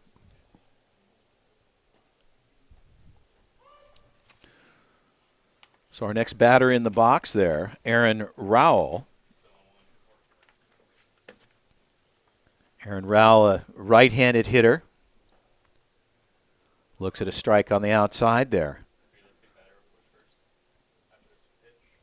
Aaron, 6'3", 185. State of Florida. Shalimar, Florida is where he's out of as he takes a swing and a miss there. So he steps out. So quick work here as Sanders Dyer steps in. From Cumming, Georgia, middle infielder and an outfielder, plays for Team Georgia for his travel ball team from West Forsyth High School. Sanders looks at the first ball strike there. Second baseman out of Georgia. Cumming, Georgia's where he's based out of. 5'10", cut there, so that's a routine play to the second baseman, if you'd say there, Steve. 4-3 on our scorecard that doesn't exist. It's a virtual scorecard. So Eddie Tanner steps in. Tanner, shortstop out of Hamilton, Ohio. Young man I mentioned earlier when they were playing Team Purple, one of the schools that he would love to go to, the United States Air Force Academy.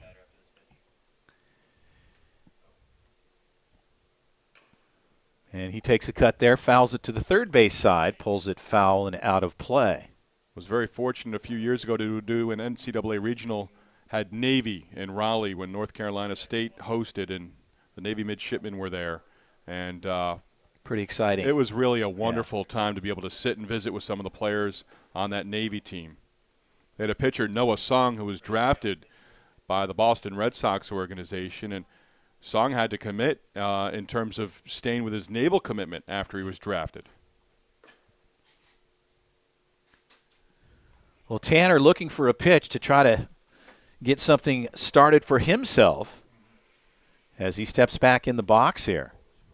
Kind of our unique format this afternoon, a swing and a miss there.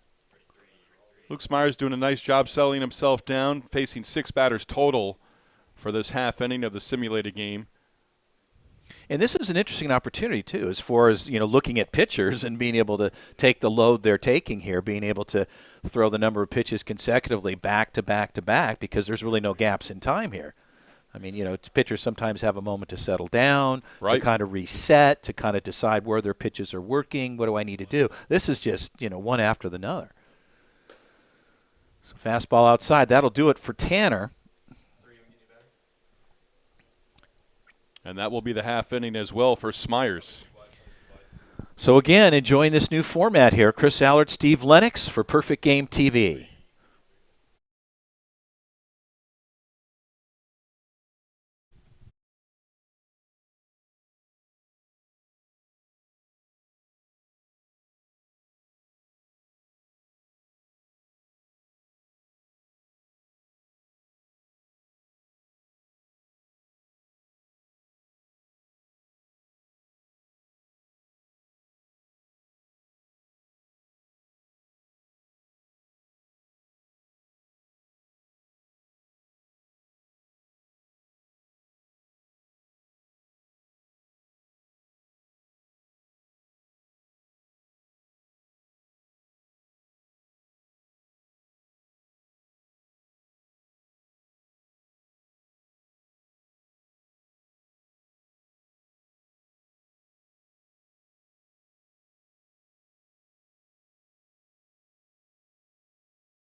Chris Allard for Steve Lennox here, the 2025 class, the All-American Games here, the Perfect Game event at LSU. It's been an interesting start of things here. Some rain delays, lightning. Steve, we had everything under the sun, and now actually we do have some sun. So this is kind of an interesting format as we come back to live action. We hope you're enjoying it this afternoon. And now it's sort of the pitcher versus the hitter scenario, more like a BP, but a limited number of pitches and so forth. And a lot of work on the pitchers as they have to kind of go quickly. And we will say we are still waiting word as to whether or not we will continue with real baseball in the sense of the showcase format. We were scheduled to play 3 4-inning games. Right now we're in game number 2 between Red and Royal. Royal and Purple slated to follow this one. But still everything to be determined. Understand there's some weather over the next couple of hours that could come in. Right now, with the sun, with the heat that we have, the infield dirt is drying up nicely. And hopefully we have an opportunity, Steve, as you mentioned, to get back to actual game play. But in the interim, an interesting format nonetheless, more of a workout type situation as Gabe Boyd steps in for the Royal team. Boyd, number 1 ranked shortstop in Memphis, Tennessee. That's where he's out of. 6'2", 175. And you see if he's getting an opportunity to get a couple of hits here. And like that, a ball hit well to the right side, right center. So first pitch and a good swing for Boyd. Good extension there, reaching out, hitting a deep ball to the right center. And our shagger made the catch, so that's an out. It is an out, but nonetheless, it's a good barrel. Drew Kinlan, Chris, is on the mound from Slingerlands, New York. That's in the Albany, New York area. Really looking forward to seeing Drew pitch here in his inning for Team Red. And make it 2. Yeah, and he's got good command of the plate so far as we're looking at R.J. Machado. I had a chance to talk to R.J. on our first evening during BP. This kid's got a great smile. He is just happy to be out here and a good player nonetheless as Machado takes a couple of peeks at pitches and a strike right up the middle there. And the conversation you had with Machado, the longest conversation I had with any of the players on Wednesday night when they took batting practice here at the box, was with Kinlan, New Yorker like myself. And we talked about the schools that he is looking at and, pitching down here in the South a lot this summer. He's been making the tour around on the travel circuit with his mom. And, one of the guys that we've talked about, a Northeast kid who in February, March is dealing with snow on the ground and got down here and, is right now enamored and really thinking about playing for a warm weather school once his high school career is over. You can't blame him, Steve. No. I mean, you know what it's like, obviously, coming from the Northeast and being in those states where it's limited for your ability to play games and so forth. As Machado takes a cut there, RJ, he's out of Sunshine, Florida. Shortstop, versatile player, ranked 7th overall in the state as far as shortstops go. And a ball hit to the right side right fielder able to make the grab. So interesting as the player is kind of taking swings. I think the better pitching you're getting, the better the opportunity is. But I think this is really a chance where you can show and demonstrate your ability to isolate and identify pitches as Evan Hankins, it looks like. Yep. Yeah, Hankins steps in. So Evan Hankins, the left-hander, righty on lefty, a big swing there. Good pitch up the middle. To share a story on Evan Hankins, we were told by our producer on the field a lot of interviews were done on Thursday for Perfect Game. And Megan shared with us that Hankins is a guy who sings to himself at the plate, and he'll talk to himself when he's on the bases. So what I'm wondering right now is, what song is he singing? I have that somewhere. And It's a Miley Cyrus song. I don't know the song. That's in his playlist right now. Okay, well, let's see what he can do with Miley Cyrus singing along here. I wonder how the umpire feels about that, and maybe the catcher. Good stuff, though. Whatever it takes, really, that's the essence of sport. Athletes do a myriad of things, whether it's superstitious, whatever it might be. As Hankins trying to get a rip here. Well-hit ball there. That's a line drive shot. That's a good ball there to left center. Our guys out there shagging baseballs were able to make the grab, but still a solid barrel. Yeah, Megan Kane was working for Perfect Game on Thursday, and she said that they were going to mic Hankins up. And Hankins, they just gave him – they put a necklace around his neck over on the third base dugout. I don't know if that's for the best performance right now or not. Well, hopefully, we'll find out a little bit more. Maybe if we're able to resume play, they're going to get back to him and maybe mic him up. We'll get a chance to hear that song. Or perhaps a little bit later on, we can see or hear something. There's a swing and a miss there to M.J. Allen. M.J., 6'1", 185. He's out of Dockley, Georgia. Daclu, I think I pronounced that right. 5th overall, Georgia State ranking in his position, outfielder. Looks at a strike. Good size young man here. If he can get a barrel, let's see what he can do. Looking for a good pitch and an opportunity to show his ability at the plate.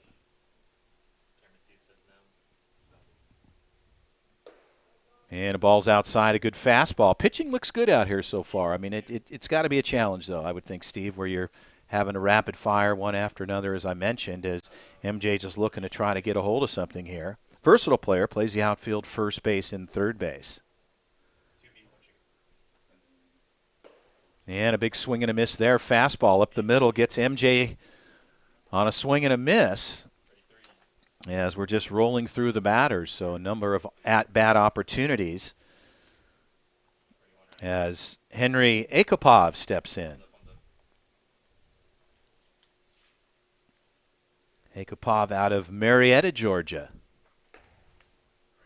6'0", 180. Plays for the 15U USA Scout team. Last team he played for. 15 and 11 months. And he's a player here at the Perfect Games, or the All-American Games for Perfect Game for the class of 2025. Dave Ronsley touched on him with us last week, saying he's probably the fastest guy in the class of 2025. Hopefully we'll have an opportunity to see him run the bases when there's perhaps a chance to come back and play here as another good fastball up the middle and the strike call. Dave thought he was a young man who could really improve his Perfect Game ranking that hasn't had a real major re-ranking of the class in quite a while. But he's a player that he thinks can jump considerably. And we'll see those rankings coming forth at the end of the season. Is that correct? We'll see that towards the end of the year. I think Dave was even up in the air on that one. Maybe late summer, early fall. As Akopov takes a swing and a miss there. So he's trying to get a knock here. And a slow roller, that would be to the shortstop side. And I think with his speed, he beats it out. Well, I think you're right there, and you make a good point because that's a slow roller, and if they're ranged up and in depth for a defensive play, most likely that was the case. But we'll turn the side over. Chris Allard, Steve Lennox for PerfectGame.tv.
Well, back live action here at the Alec Box Stadium at LSU. It's been an interesting couple of days here, Steve, but we're back at it in kind of a workout format, batter versus pitcher. Ready to get things going here as Joey Arache from Ocean City, New Jersey will step in. Give a chance to show what he's got. He's New Jersey State ranked, seventh shortstop overall player in the state, 30th overall, doing well. We'll see how he does and get an opportunity in the box as he gets a handful of pitches that he'll see. And Luke Smyers continues on the mound for Team Royal, his second inning in the sim game. Touted as the number 4 left-handed pitching prospect in Virginia, his home state. Smyers runs there on the inside, gets the strike as Arache lays off. Joey, shortstop, second baseman, middle infielder. So versatile player on the interior. Smyers will get the fastball up to 84.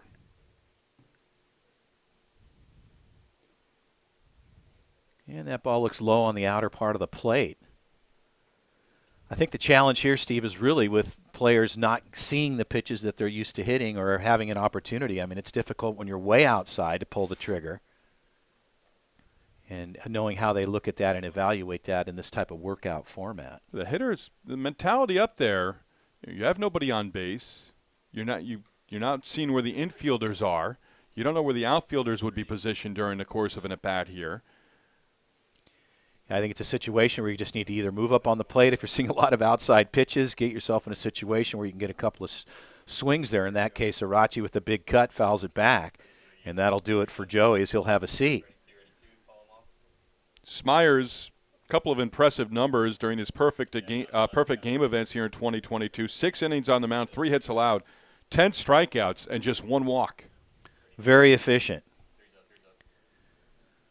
So Jack Malone out of Fairhope, Alabama steps in. 6'0", 190. Last team he played for was the South Alabama Rays, his travel team. As he looks at a strike on the inside part of the plate. With just a handful of pitches, it's really difficult to get locked and loaded, but really this is the testament to what it's like in real baseball action. Has a well-hit ball back up the middle. Probably a single there, Steve. What do you think? No shift there, absolutely. Base hit. No shortstop shaded up there.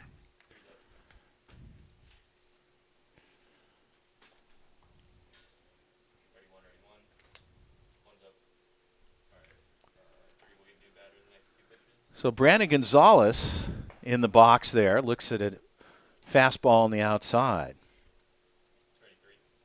We've seen Gonzalez so far. He was pretty efficient when we were able in the game mode. On the mound, he looked pretty good. Good command. He's got a good fastball. Gets up in the upper 80s. Trying to get himself a hit and put himself on the books as far as being able to swing it. Attends Calvary Christian High School in Clearwater, Florida.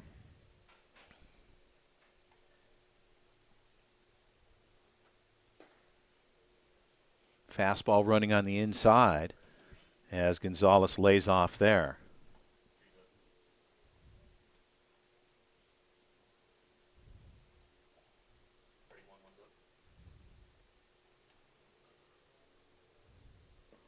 And a swing and a miss there. Good looking pitch.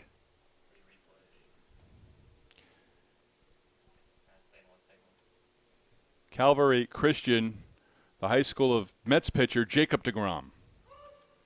And it's great to see deGrom back in action here earlier this week. Mets pulled off a great trade there right at the deadline, right? Adding him. Yeah, absolutely. And he was getting up at, I think his fastball was getting up around 101, I believe, on a couple of pitches that he threw. And deGrom looked as good as he did before he went out a year ago.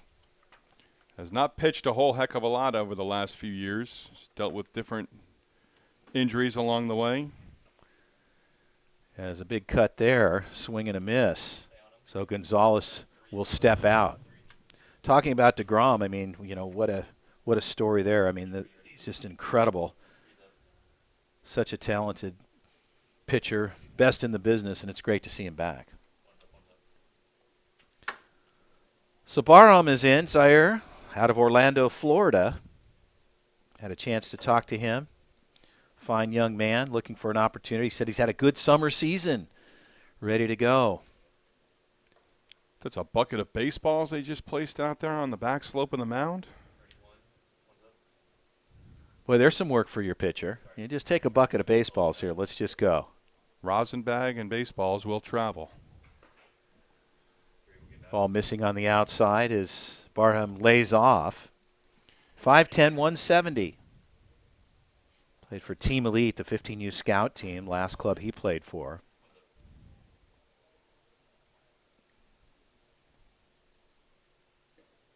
Not the true dirt mound that the pitchers are working off. There's 3 pieces out there that cover the dirt pitcher's mound. You also have the turf cutouts at home plate as well.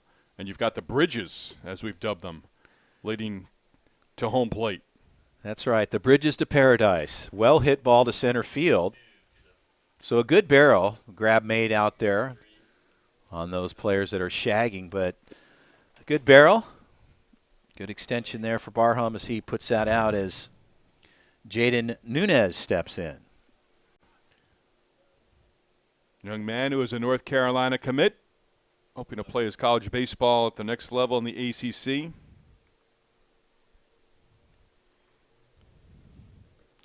Can't imagine North Carolina jumping from the ACC, right, to another conference. There's a lot of shifting that's going on in is. collegiate sports right now, right, Steve? The landscape in a couple of years when these guys are seniors in high school could be changed even more so.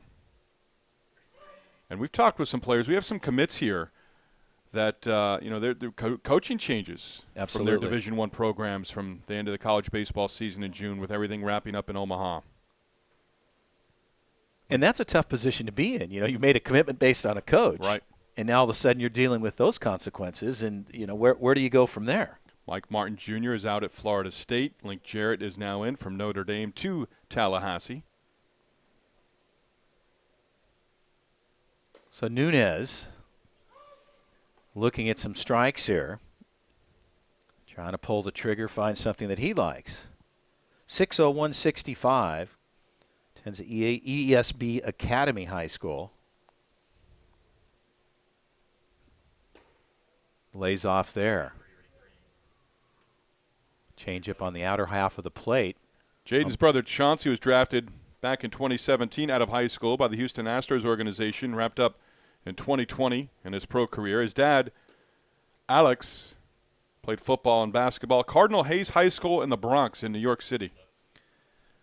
Well, Nunez has a seat. And it looks as though they're either going to be a pitching change or they'll turn the side over. It looks like a pitching change coming forward. We'll make that determination in just a moment. So, interesting format, Steve. Thoughts on it, how they work out, and, being able to assess a batter, a pitcher. What's your take on this? I think you make the best with what you have right now. And with the infield still wet from the rain that we had during our first game, they have to adapt and improvise on many levels. And credit to the players for sticking around. Again, we don't know if we're going to have actual 4-inning games and 8-inning games, which is what was on the slate. This would be game number 2 between Red and Royal. Right. And what is the bottom of the second inning here, I believe. Second or third? I believe this is the... And now both teams are in the third base dugout, so we don't have the home team on the first base dugout. So now we're waiting to see what's happening. Yeah, right. Pitching change, though. It looks like Arachi's going to go on the hill, and he'll take some... is that Arachi? No, I think it's number 7. That's going to be Drew Kinlan. Is that correct? Still Kinlan for a second inning, yes. Yeah.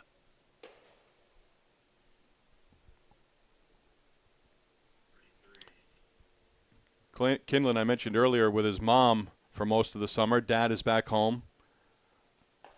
Yeah, we talked about that earlier, and a shout-out to the parents and everything that they're doing to support these players throughout the course of the season. It's a long haul, as you know, Steve, being involved in the game, and likewise myself with my son. We travel a lot, and, it's the opportunity that presents itself and really to be able to develop your skills and play within an organization that puts the emphasis on developing, training, and the commitment to the game. It's a long process, but if Perfect Game is the platform that works best for you, you can learn more about Perfect Game by going to perfectgame.org.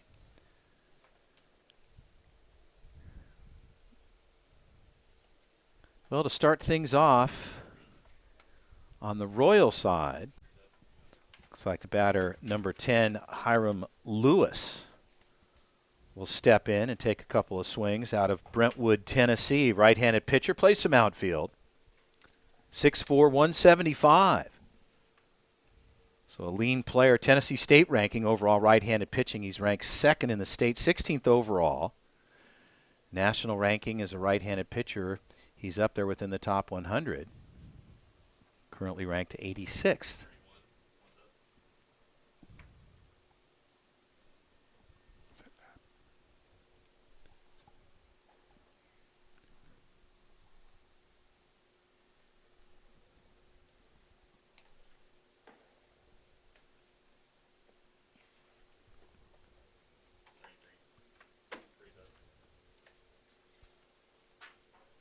Kinlan on the mound comes from an athletic family. And again, my apologies on a number correction there. Actually, it's John Phillip JP, they call him, apt. The batter in the box right now for the Royal Club. 6'1", 160, shortstop out of Brandon, Missouri. Kinlan, his mom, Liz, ran track at Penn State. His father, Lee, was a college lineman at Williams College up in Williams, Massachusetts, the East, where George Steinbrenner went. The late George Steinbrenner went to Williams College. Very good fact-finding by you, Mr. Lennox. That one I've had back there for a long time. It was a college that I visited with a youth group in high school, and I learned immediately that that wasn't a college that I would be attending because Williams is, they call them the Little Ivies, the schools out of the NESCAC. They're Division III programs at Williams. And up in the Berkshires, beautiful area on the western side of the state of Massachusetts. But, yeah, you need a good GPA to get into that school. Something I never had. Well, a big swing there for Apt. That'll do it for him. Good pitching, some good velo on the mound. Yeah, Kinlan is impressed.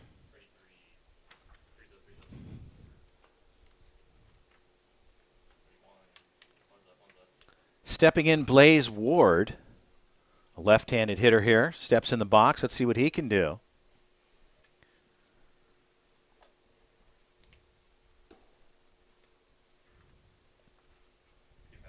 Blaze out of the Maumelle, Arkansas area. Interesting. Multiple positions. Very versatile player. Shortstop, second baseman, third, plays some outfield. Does some pitching as well.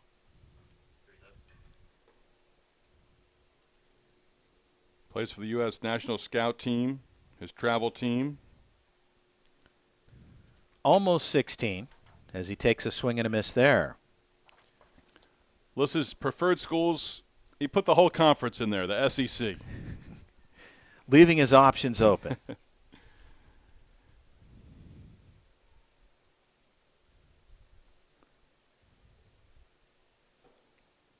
Arkansas Razorbacks in his backyard in Fayetteville. One of the top SEC programs over the years.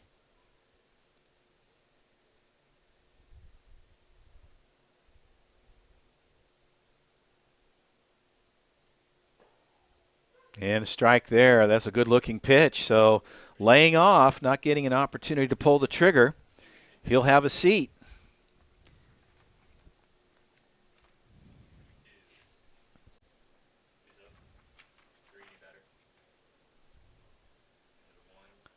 Our batter stepping in, number 13, I believe, Carson Ramos.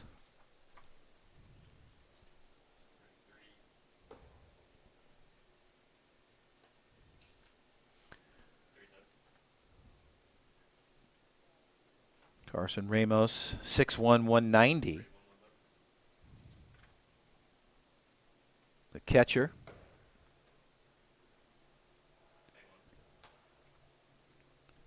His father, John, talking with him the other night. Carson sharing with us. He played college baseball and independent ball in the Frontier League.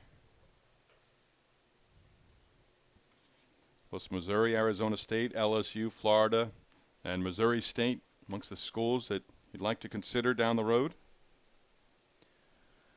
Lives in Wentzville, Missouri. Timberland High School is where he attends. Not that far outside of St. Louis. Played for the Rawlings Tigers, 15U. And a good pitch up the middle as he takes a look. It's got to be difficult in this situation, again, as I mentioned, Steve. I mean, you're looking for a good pitch. You want to swing the bat as often as you can.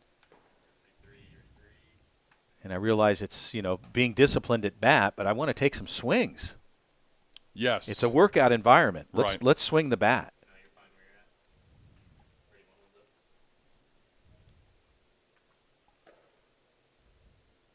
So that'll do it. Yeah, we haven't seen too many hitters expand their strike zones. No, we haven't. And, again, I would be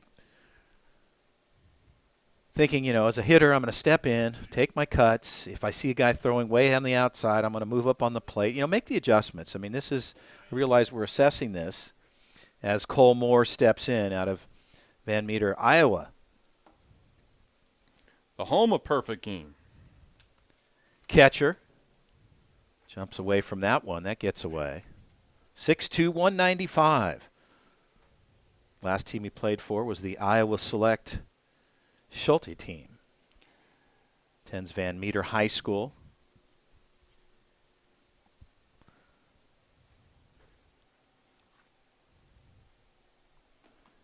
Good pitch there. Players participating in perfect game events are asked to fill out questionnaires. And one of the questions, the last one, if you were commissioner of baseball for a day, what is one thing you would change to improve the game you love? And more sharing. I would keep it the same. I do not like the new changes that have been made or talked about. I would just like them to leave baseball alone and keep it the way it's been. Well, I think that's a very well-stated opinion, and I think that's coming from a player who enjoys that part of the game. A popular opinion in many circles. Most definitely, as that ball gets away. I think what's happening, and we've seen it in the minors and some of the adjustments. We're talking about going to, artificial intelligence here and applying technology to umpiring and so forth and so on. I don't know. That just seems like it takes away the human element of the game, and that's really the foundation of the sport. I realize umpires can make big mistakes. They do. It's obvious at times. But to have full automation, I don't know. I think part of it that's not discussed enough is the umpires, the onus should be in their lap a little bit too, to improve, to want to improve. And correct. You hear from umpires they want to get calls right. Right. But the way the data is driven now, there are a lot of pitches that umpires and good umpires, there's a comebacker, are getting wrong on the balls and strikes. Yeah. And it just depends on where the zone is established with these guys. But for the better part of it, you hope they're consistent. And certainly we'll see those changes perhaps down the line. So Jameer Holloway will step in. Young man from Jonesboro, Georgia. Jameer 6'0", 185. I like the pink sleeve with third the blue. baseman. Yeah, well hit ball. Good barrel. Right fielder able to make a grab there, though, and a routine play, but nonetheless able to get on a pitch. And it looks like we'll turn the side over. So in the meantime, we hope you're enjoying it. Chris Allard, Steve Lennox, PerfectGame.tv. We'll be right back.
Chris Allard for Steve Lennox, Alex Box Stadium back here in Baton Rouge, Louisiana. The perfect game, class of 2025 All-American Games. We welcome you back. Sunshine has prevailed. Conditions are quite nice here, and we're very thankful that we're able to at least continue on here in a unique format, Steve. Obviously, pitcher versus the hitter, more of kind of a workout type format, giving the athletes an opportunity to compete. As you can see the field, though, Steve, it's drying out some, and that's a good sign. Hopefully we'll be able to continue gameplay, and we'll be notifying you of that as we continue to go forward. On the hill, Hiram Lewis, right-hander. He'll handle the pitching responsibilities for the USA Royal Club out of Brentwood, Tennessee. Last team he played for, the Rawlings Southeast Mad Mavericks, under the direction head coach Ben Haslip, Brian Richardson, and Mike Severance. Hiram Lewis, one of the players that played in the 2022 Sophomore National Showcase at the East Cobb Baseball Complex in Marietta, Georgia back in June. And there's a note that I'm always going to attach to Hiram Lewis. He shared it with us when filling out his questionnaire.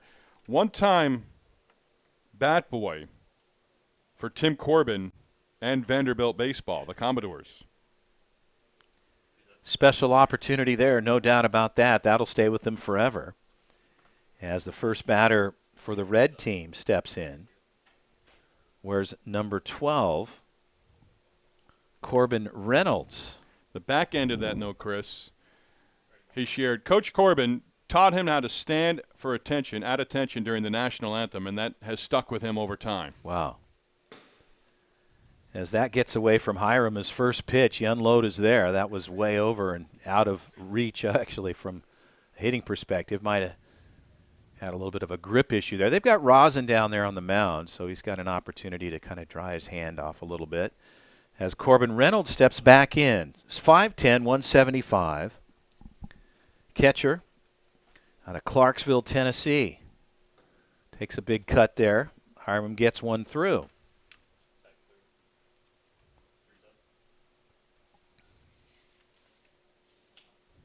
Hiram, a high GPA on the hill, 4.25 as that's impressive. Corbin Reynolds takes a cut there, fouls it back. Yeah, very impressive. And again, academics certainly a critical component of any athlete's future and an opportunity to be in different tiered schools, especially on the academic side of things. You have to have Plan B in the equation as well. It's just freshmen, sophomores in high school, and learning it with my two sons are at that age. You get your academic career off in your at the high school level, freshman, sophomore, and these players are going into their sophomore years of high school in the coming days and weeks. You just set yourself up for the next 2 years, and then you're setting yourself up for down the road out of 4-year school.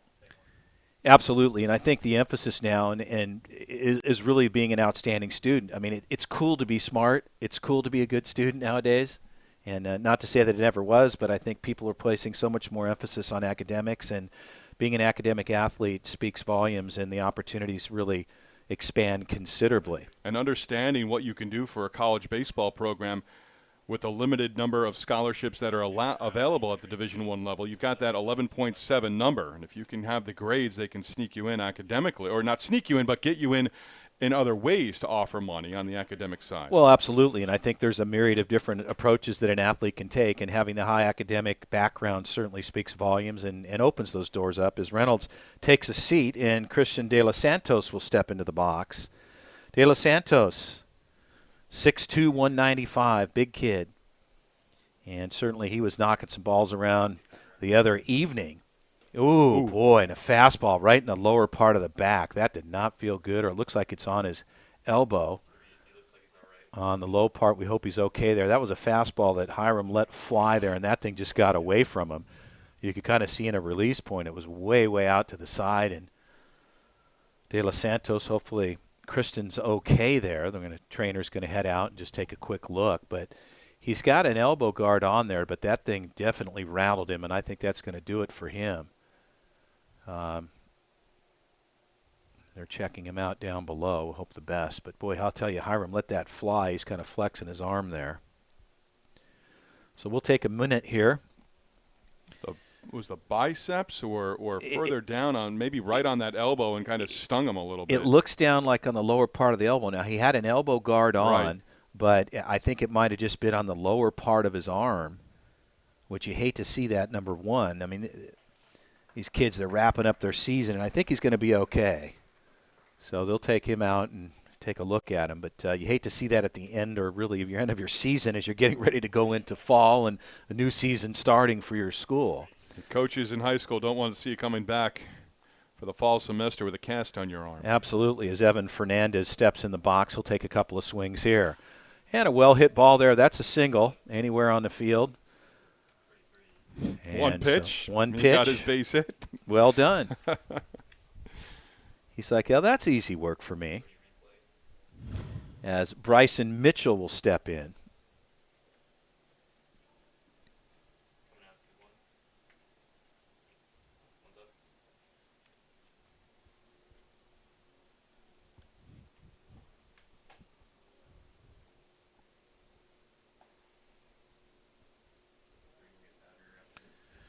Bryson Mitchell comes out of Stillwater, Oklahoma, 5'10", 155. Touched on him during the game earlier. Goes to the same high school, Stillwater High School, as Ethan Jackson, the younger brother.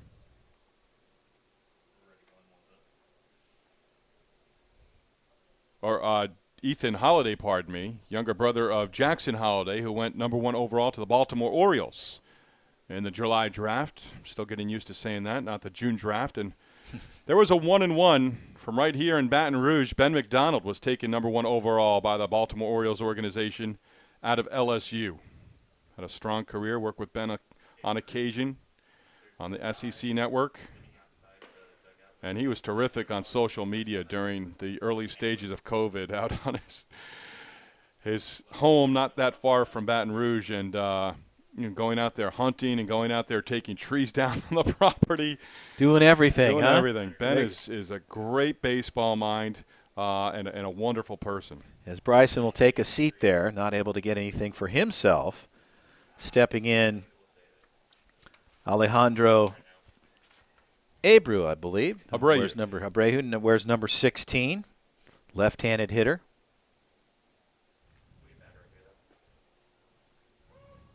Strike call there.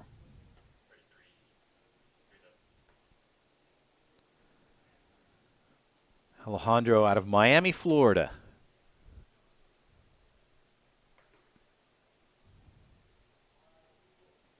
6'2", 190. Plays for the Team Caribe, last team he played for. Plays first base, primary position. A little bit of outfield as well. I had a chance to talk to him on our first evening. Good kid. Excited about the opportunities to continue to grow his career. Said that he's learned the most playing against the best players within the Perfect Game platform.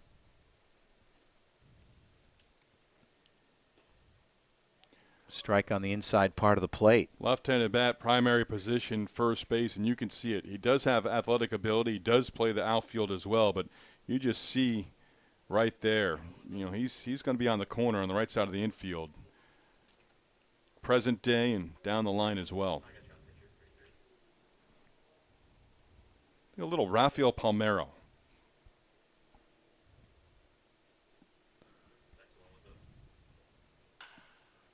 And he got a barrel on it, left center. Typically a fly out, but at least he got a good cut in a barrel.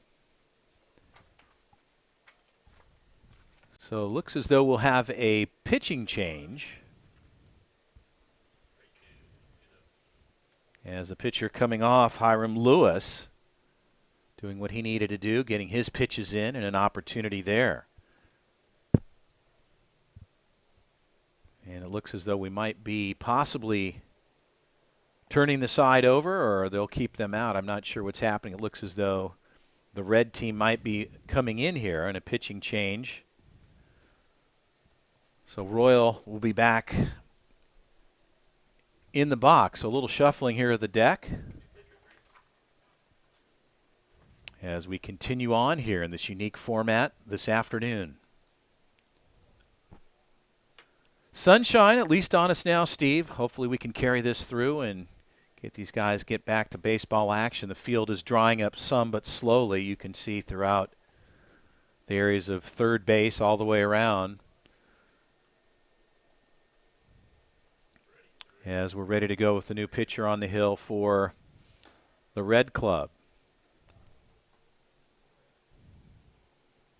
Looks like Jack Malone. He just got done throwing in the bullpen. Malone from Fairhope, Alabama.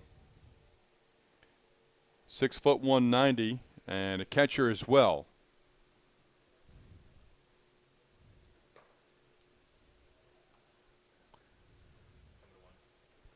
Yeah, taking a few tosses in the bullpen certainly get you warmed up in this case, and because again it's rapid fire with a number of pitches, so there's not a lot of time in between as batters are shuffling in and out. Yeah, every pitcher has gotten the baseball back and pretty much gone right back to home plate. Not a lot of strolls around the mound. Obviously no pickoff attempts or step-offs. Paying attention to base runners. Balls in play aren't played back in. Most of these guys work from the stride. You don't see a lot of guys working from the stretch. Some pitchers prefer that. I haven't seen anything there yet. Most everybody running out of the stride. Interesting, though, the way the mound is set up. We talked about this earlier with the turf and such, just for the protective measures for the mound. Sometimes traction can be problematic too, right, with a little bit of the moisture that we've had. And haven't seen that much from the pitchers, and I agree. I thought we'd see more of that. Their landing spot has been true for the most part. As we get ready to roll, our first batter here for the Royal Club, where's number 1?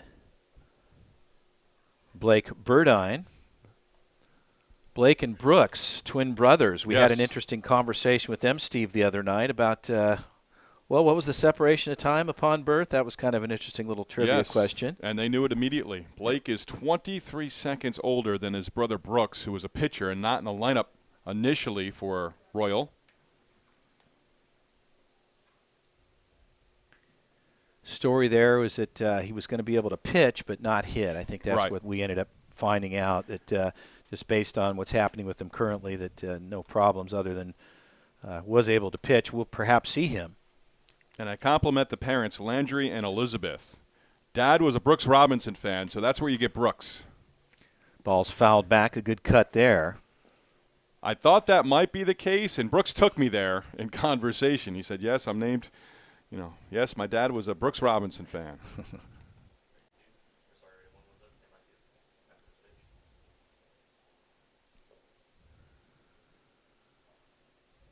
So a little bit of an outreach there, kind of a swing that wasn't sure whether he was going to take the cut or not, and he'll step off.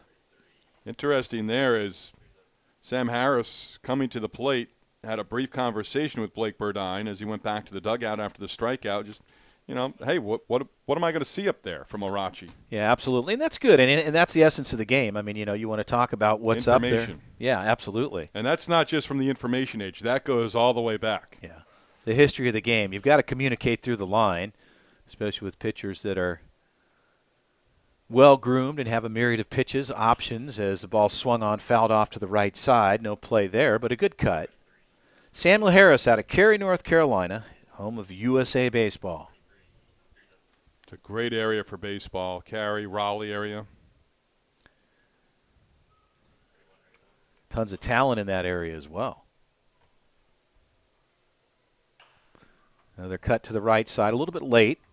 Straighten that out. You're going to get a knock to the right side of the field. Going the opposite way. 6-0, 165. Plays for the South Charlotte Panthers, 2025 club, last team he played for. Attends Needham Broughton High School. Looks like he was ready to head down to first base. As the batter, number 14, Luke Smyers, will step in. We've seen Smyers on the mound in the simulated game against Team Red. Smyers, a left-handed hitter out of Henrico, Virginia.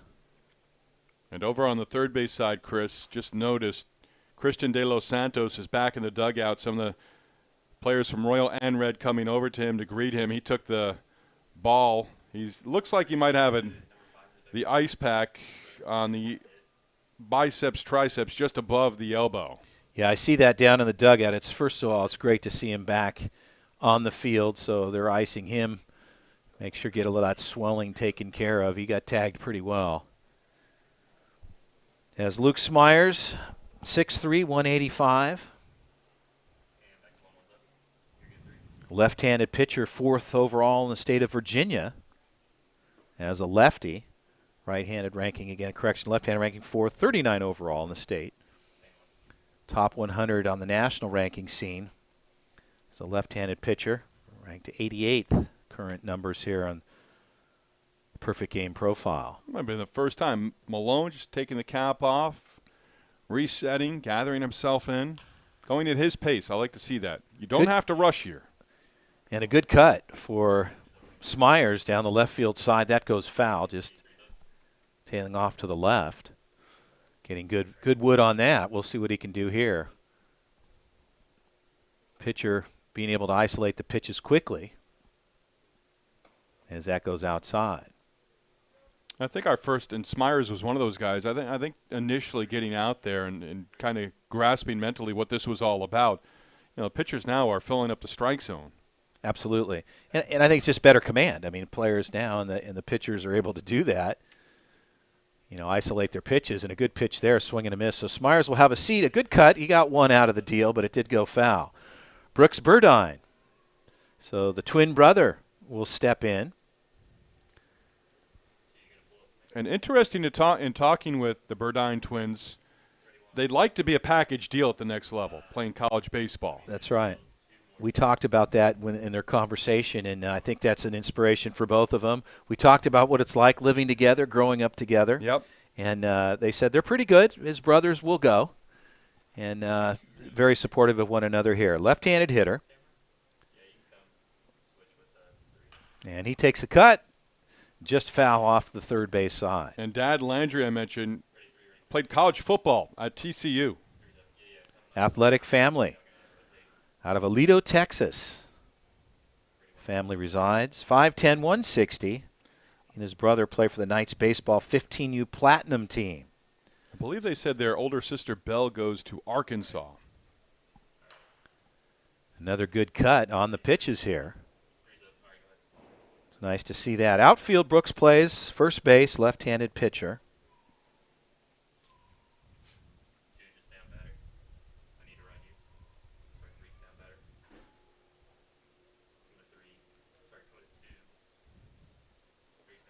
Blake and Brooks, they didn't hesitate. They're buddies. They're as close to best friends as you can get. And I think that's pretty cool. We talked to them about how they support one another when somebody's not playing that well, one versus the other. And I think the outcomes were so positive that, you know, one brother could say to the other, well, yeah, because I'm a better player. That wasn't it at all. In fact, to the contrary, it was more of, you know, I'm here to support my brother. We kind of help each other out. We talk through things. You know, and those are unique dynamics. I mean, obviously, 23 seconds apart, you're going to be pretty close to one another. Now, ball on the outer part of the plate here. Brooks trying to find something he can get a knock. He's had a couple balls fouled off. And understanding each other of, you know, hey, when you need a little time to yourself. Absolutely. After taking an O for getting roughed up on the pitcher's mound. Needing that personal space. Yeah, and I think that's, you know, it's good balance, knowing each other as well as they do. And as you mentioned, a package deal. You get a twofer with the brothers. A ball ripped to the right side, well hit down the right field line. That could possibly, depending on where the defense was ranged up, Steve, I see that as a single. Possibly in the corner, you could get two with good wheels. I think out of the box, absolutely. Hustle double. He's getting the chain, so they went. He got it from his brother, I believe. No, he got it from one of his teammates. There you go. Yeah, they got a hit chain going over there. I love it. So Gabe Boyd steps in. Gabe, a right-handed hitter, takes a cut, fouls it straight back. Gabe out of Memphis, Tennessee, shortstop, outfielder, 6'2", 175. State ranking, Tennessee, number 1 shortstop ranked by PG and number 1 overall. On the national ranking, top 12 shortstop. Overall in the national rankings, he's 34th. So this kid can play the game. He's got a good glove. EBC 15U Mungle was the last club he played for. Attends Christian Brothers High School.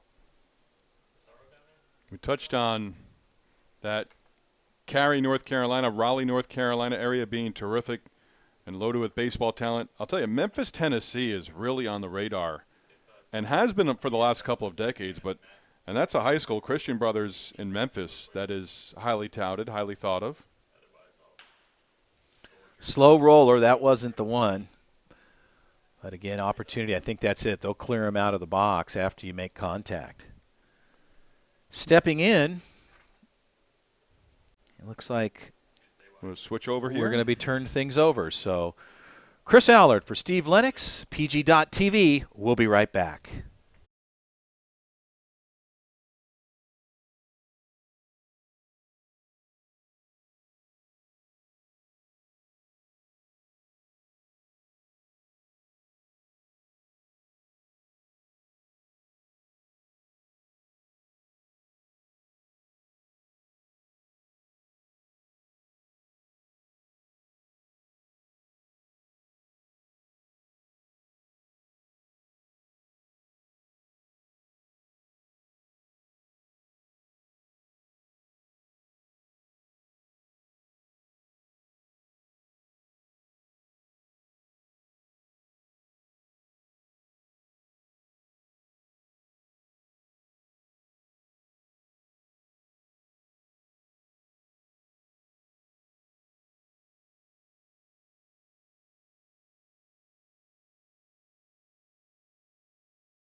And back to live action here. The class of 2025 Perfect Game All-American Games here at the Alec Box Stadium in Baton Rouge, Louisiana. My name is Chris Allard for Steve Lennox. Kind of had an opportunity to kind of go into a different format, if you will, due to the rainfall that's taken place thus far. Hiram Lewis still on the hill as he'll continue throwing against the batters that'll get a handful of pitches, an opportunity to take a few cuts and get through cycling every player with a big swing and a miss there. Fastball for Hiram. Pitching well.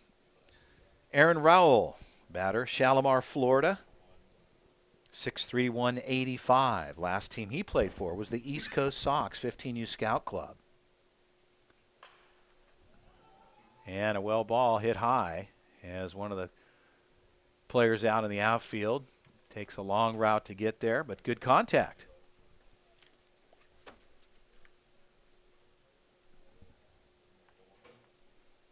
Sanders Dyer will step in. Sanders, a left-handed hitter for the club. Swings from the left side, right side of the box, left-handed hitter.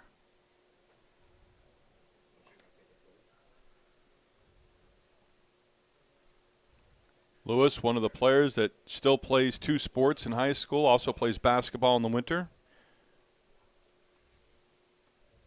A little bit of versatility in your athletic game. Hiram again with another tag. This time Sanders Dyer takes one on the backside of the leg. And yeah, we've had two hit batters, and I feel like, okay, are they going to stand there and let him continue the at-bat? But neither one. De Los Santos earlier, and here we go. And this is starting to rain. Starting to rain as everybody clears the field. So here we go again. I don't know what round you want to call this, but if this was a heavyweight battle, we are in the thick of it, most definitely here. So we're going to probably go to a rain delay for now. My name's Chris Allard for Steve Lennox in the Perfect Game 2025 Sophomore Class All-American Games Showcase. We're going to say goodbye for now. Stay tuned. We're under rain delay. We'll be right back. Thank you so much.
And welcome back, folks. Again, Chris Allard with Steve Lennox here for Perfect Game, the 2025 class, sophomore class, the All-American Games here at LSU. It's been an interesting journey so far, Steve, we've rain delays, lightning delays, a whole myriad of delays that we've had thus far. And we'll be back to continuation in action here this afternoon. So, again, a unique setup that we're kind of more in a workout format. What's your thoughts on this so far? We've seen some good stuff. We have, and we'll continue seeing Hiram Lewis on the mound as well for Team Royal. And as we've touched on a couple of times, you sort of advance. I've been looking into the dugout. Both teams are out of the third base dugout right now. We have Red and Royal. Royal is slated to play what is Game 3 on our schedule. I'm not sure what goes beyond this, but you've got Purple waiting in the wings perhaps somewhere. And Hiram Lewis on the mound, and have been impressed with what he's done on the pitcher's mound in terms of this pitcher-batter simulated game. Yeah, and it's a unique situation, as you mentioned, simulation. That's the key to it. But I think as we've talked about certain situations that are very notable is that players really, this is the opportunity to show what you can regardless. I mean, I talk about hitters getting into the box, swing the bat. This is the chance for you to really demonstrate your capabilities. Pitching certainly is a premium. It's like in any situation. It's simulated, but the pitchers are throwing their best or at least making an attempt to do so. And in some cases, batters are laying off pitches where maybe you could take a cut. You never know what you're going to get. But nonetheless, we'll continue to roll on here. High clouds and a little bit of, shall I say, darker-looking clouds. Just saw lightning off in the distance. And that's the last thing we need to run into. As you know, Steve, within the 10-mile radius, the guidelines, the ruling there is that if we go into a lightning strike that's inside that radius, we'd be in a predicament where we'd have to shut it down for 30 minutes, and then the clock resets based on that. No one else saw it. Well, okay, since Steve's the only guy that saw that, we're going to continue on. And Sanders Dyer, just as the rain was falling, was plunked by a pitch, and he will continue the at-bat here. So he got a little time. Yeah, he looked like he got tagged on the back part of his calf or something, but he's good as Dyer, the left-handed hitter, 5'10", 140, out of Cumming, Georgia. As Hiram continues to deal on the pitching side, it looks like they're going to shuffle guys in and out rather quickly. And it tells us that there's more weather in the area. As Eddie Tanner will step in. Tanner, the right-handed hitter. Eddie out of Hamilton, Ohio, 6', 160. Shortstop. Ranked third as a shortstop in the state rankings as he looks at a ball there from Hiram. Two-time Perfect Game All-Tournament team, two-time Perfect Game Prospect List, two-time All-Perfect Game Prospect team as well. High follow and opportunity for him to see what he can do at the plate. Trying to find a pitch he can pull the trigger on. Hopefully weather will stay off. That's what we're certainly praying for here and asking those questions. Is a big swing and a miss there for Eddie Tanner. Good pitch for Hiram. Lewis running the inner part of the plate. Efficient and effective.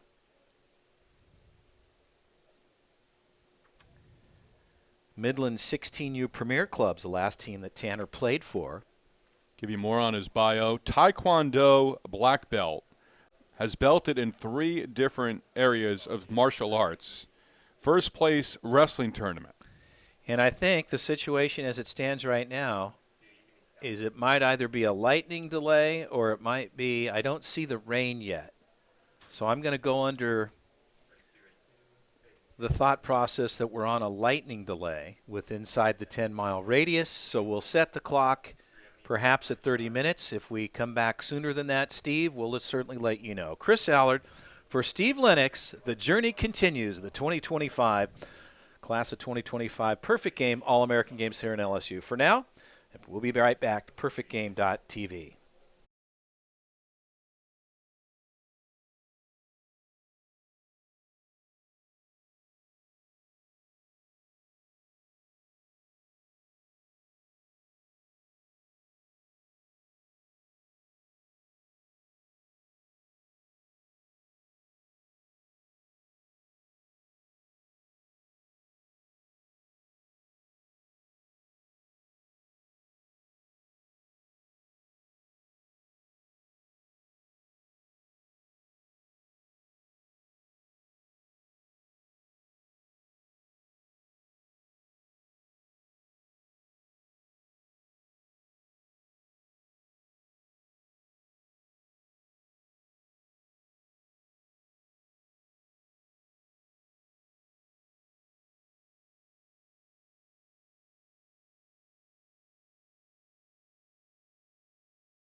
Chris Allard for Steve Lennox. We are back at the Alec Box Stadium in Baton Rouge, Louisiana.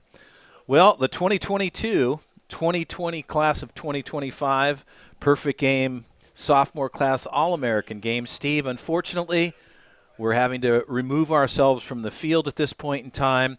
Just to wrap things up, let's talk a little about what we've seen so far, Steve. I know we've seen some very talented players in a limited capacity, but unfortunately the weather is just not our friend this particular event. Right, and the players now are going to go to the tunnel, I imagine, or we've been told, as they're going to go and take rounds of batting practice underneath so they can get more video and more numbers on the players. But you know, we've dealt with it since day one on Wednesday in terms of the weather, and Mother Nature, not too kind, but these guys have played a lot of baseball. There's a lot of data that's been collected on them, and they're going to continue playing baseball through the late stages of the summer and into the fall months.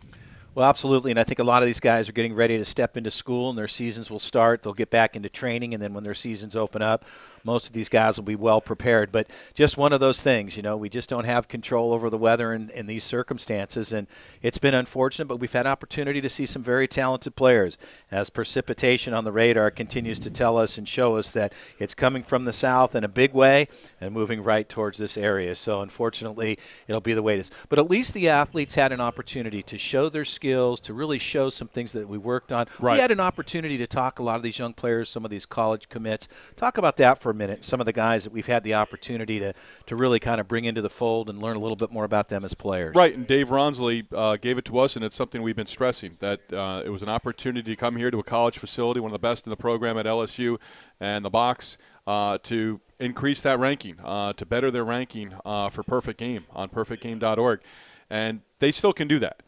With the data, with how they've been viewed over the last couple of days, and you know, not ideal that you didn't get game action in for the most part. We were supposed to have games yesterday and again today to get a couple of bats, to get the pitchers. You know, we did see the pitchers. We did see some of the frontline guys. Hiram Lewis was certainly one of those guys, and for the most part, the pitchers that we saw, they pitched under what is certainly not ideal conditions, you know, right. in a sim game. This is a little bit different in terms of a sim game that you're just going back there, firing, in terms of throwing those pitches. And, you know, they adapted well to what the circumstances were. And I think, you know, these are kids who are 14, 15, 16 years old, but they got that experience knowing that you've got to sometimes do things and adapt on the fly, and they're learning that at a very young age. Yeah, absolutely. And I think the key takeaway for all these athletes is that it's really the process and it's the next step for them, because a lot of them have an opportunity to kind of move forward for the All-American Games, which really is the pinnacle of Perfect Game and what you can do, because it's really the next class that gets into the Major League Draft and go from there. But it's certainly been a great experience. It's been an absolute pleasure working with you, Steve. You as well. You're a professional, sir, second to none. And having the opportunity to work with you here at LSU and for Perfect Game, it's just really been a special time. Unfortunately, we won't continue on. As they say in show business, the show and the curtains will close now here on the Perfect Game Class of 2025. Perfect Game All-American Games will come to a close. Chris Allard for Steve Lennox. Steve, thank you so much again. Chris, Perfect thank you. Game. It's a pleasure, and we'll sign off for now. This one's officially in the books. So long for now from LSU here in Baton Rouge, Louisiana.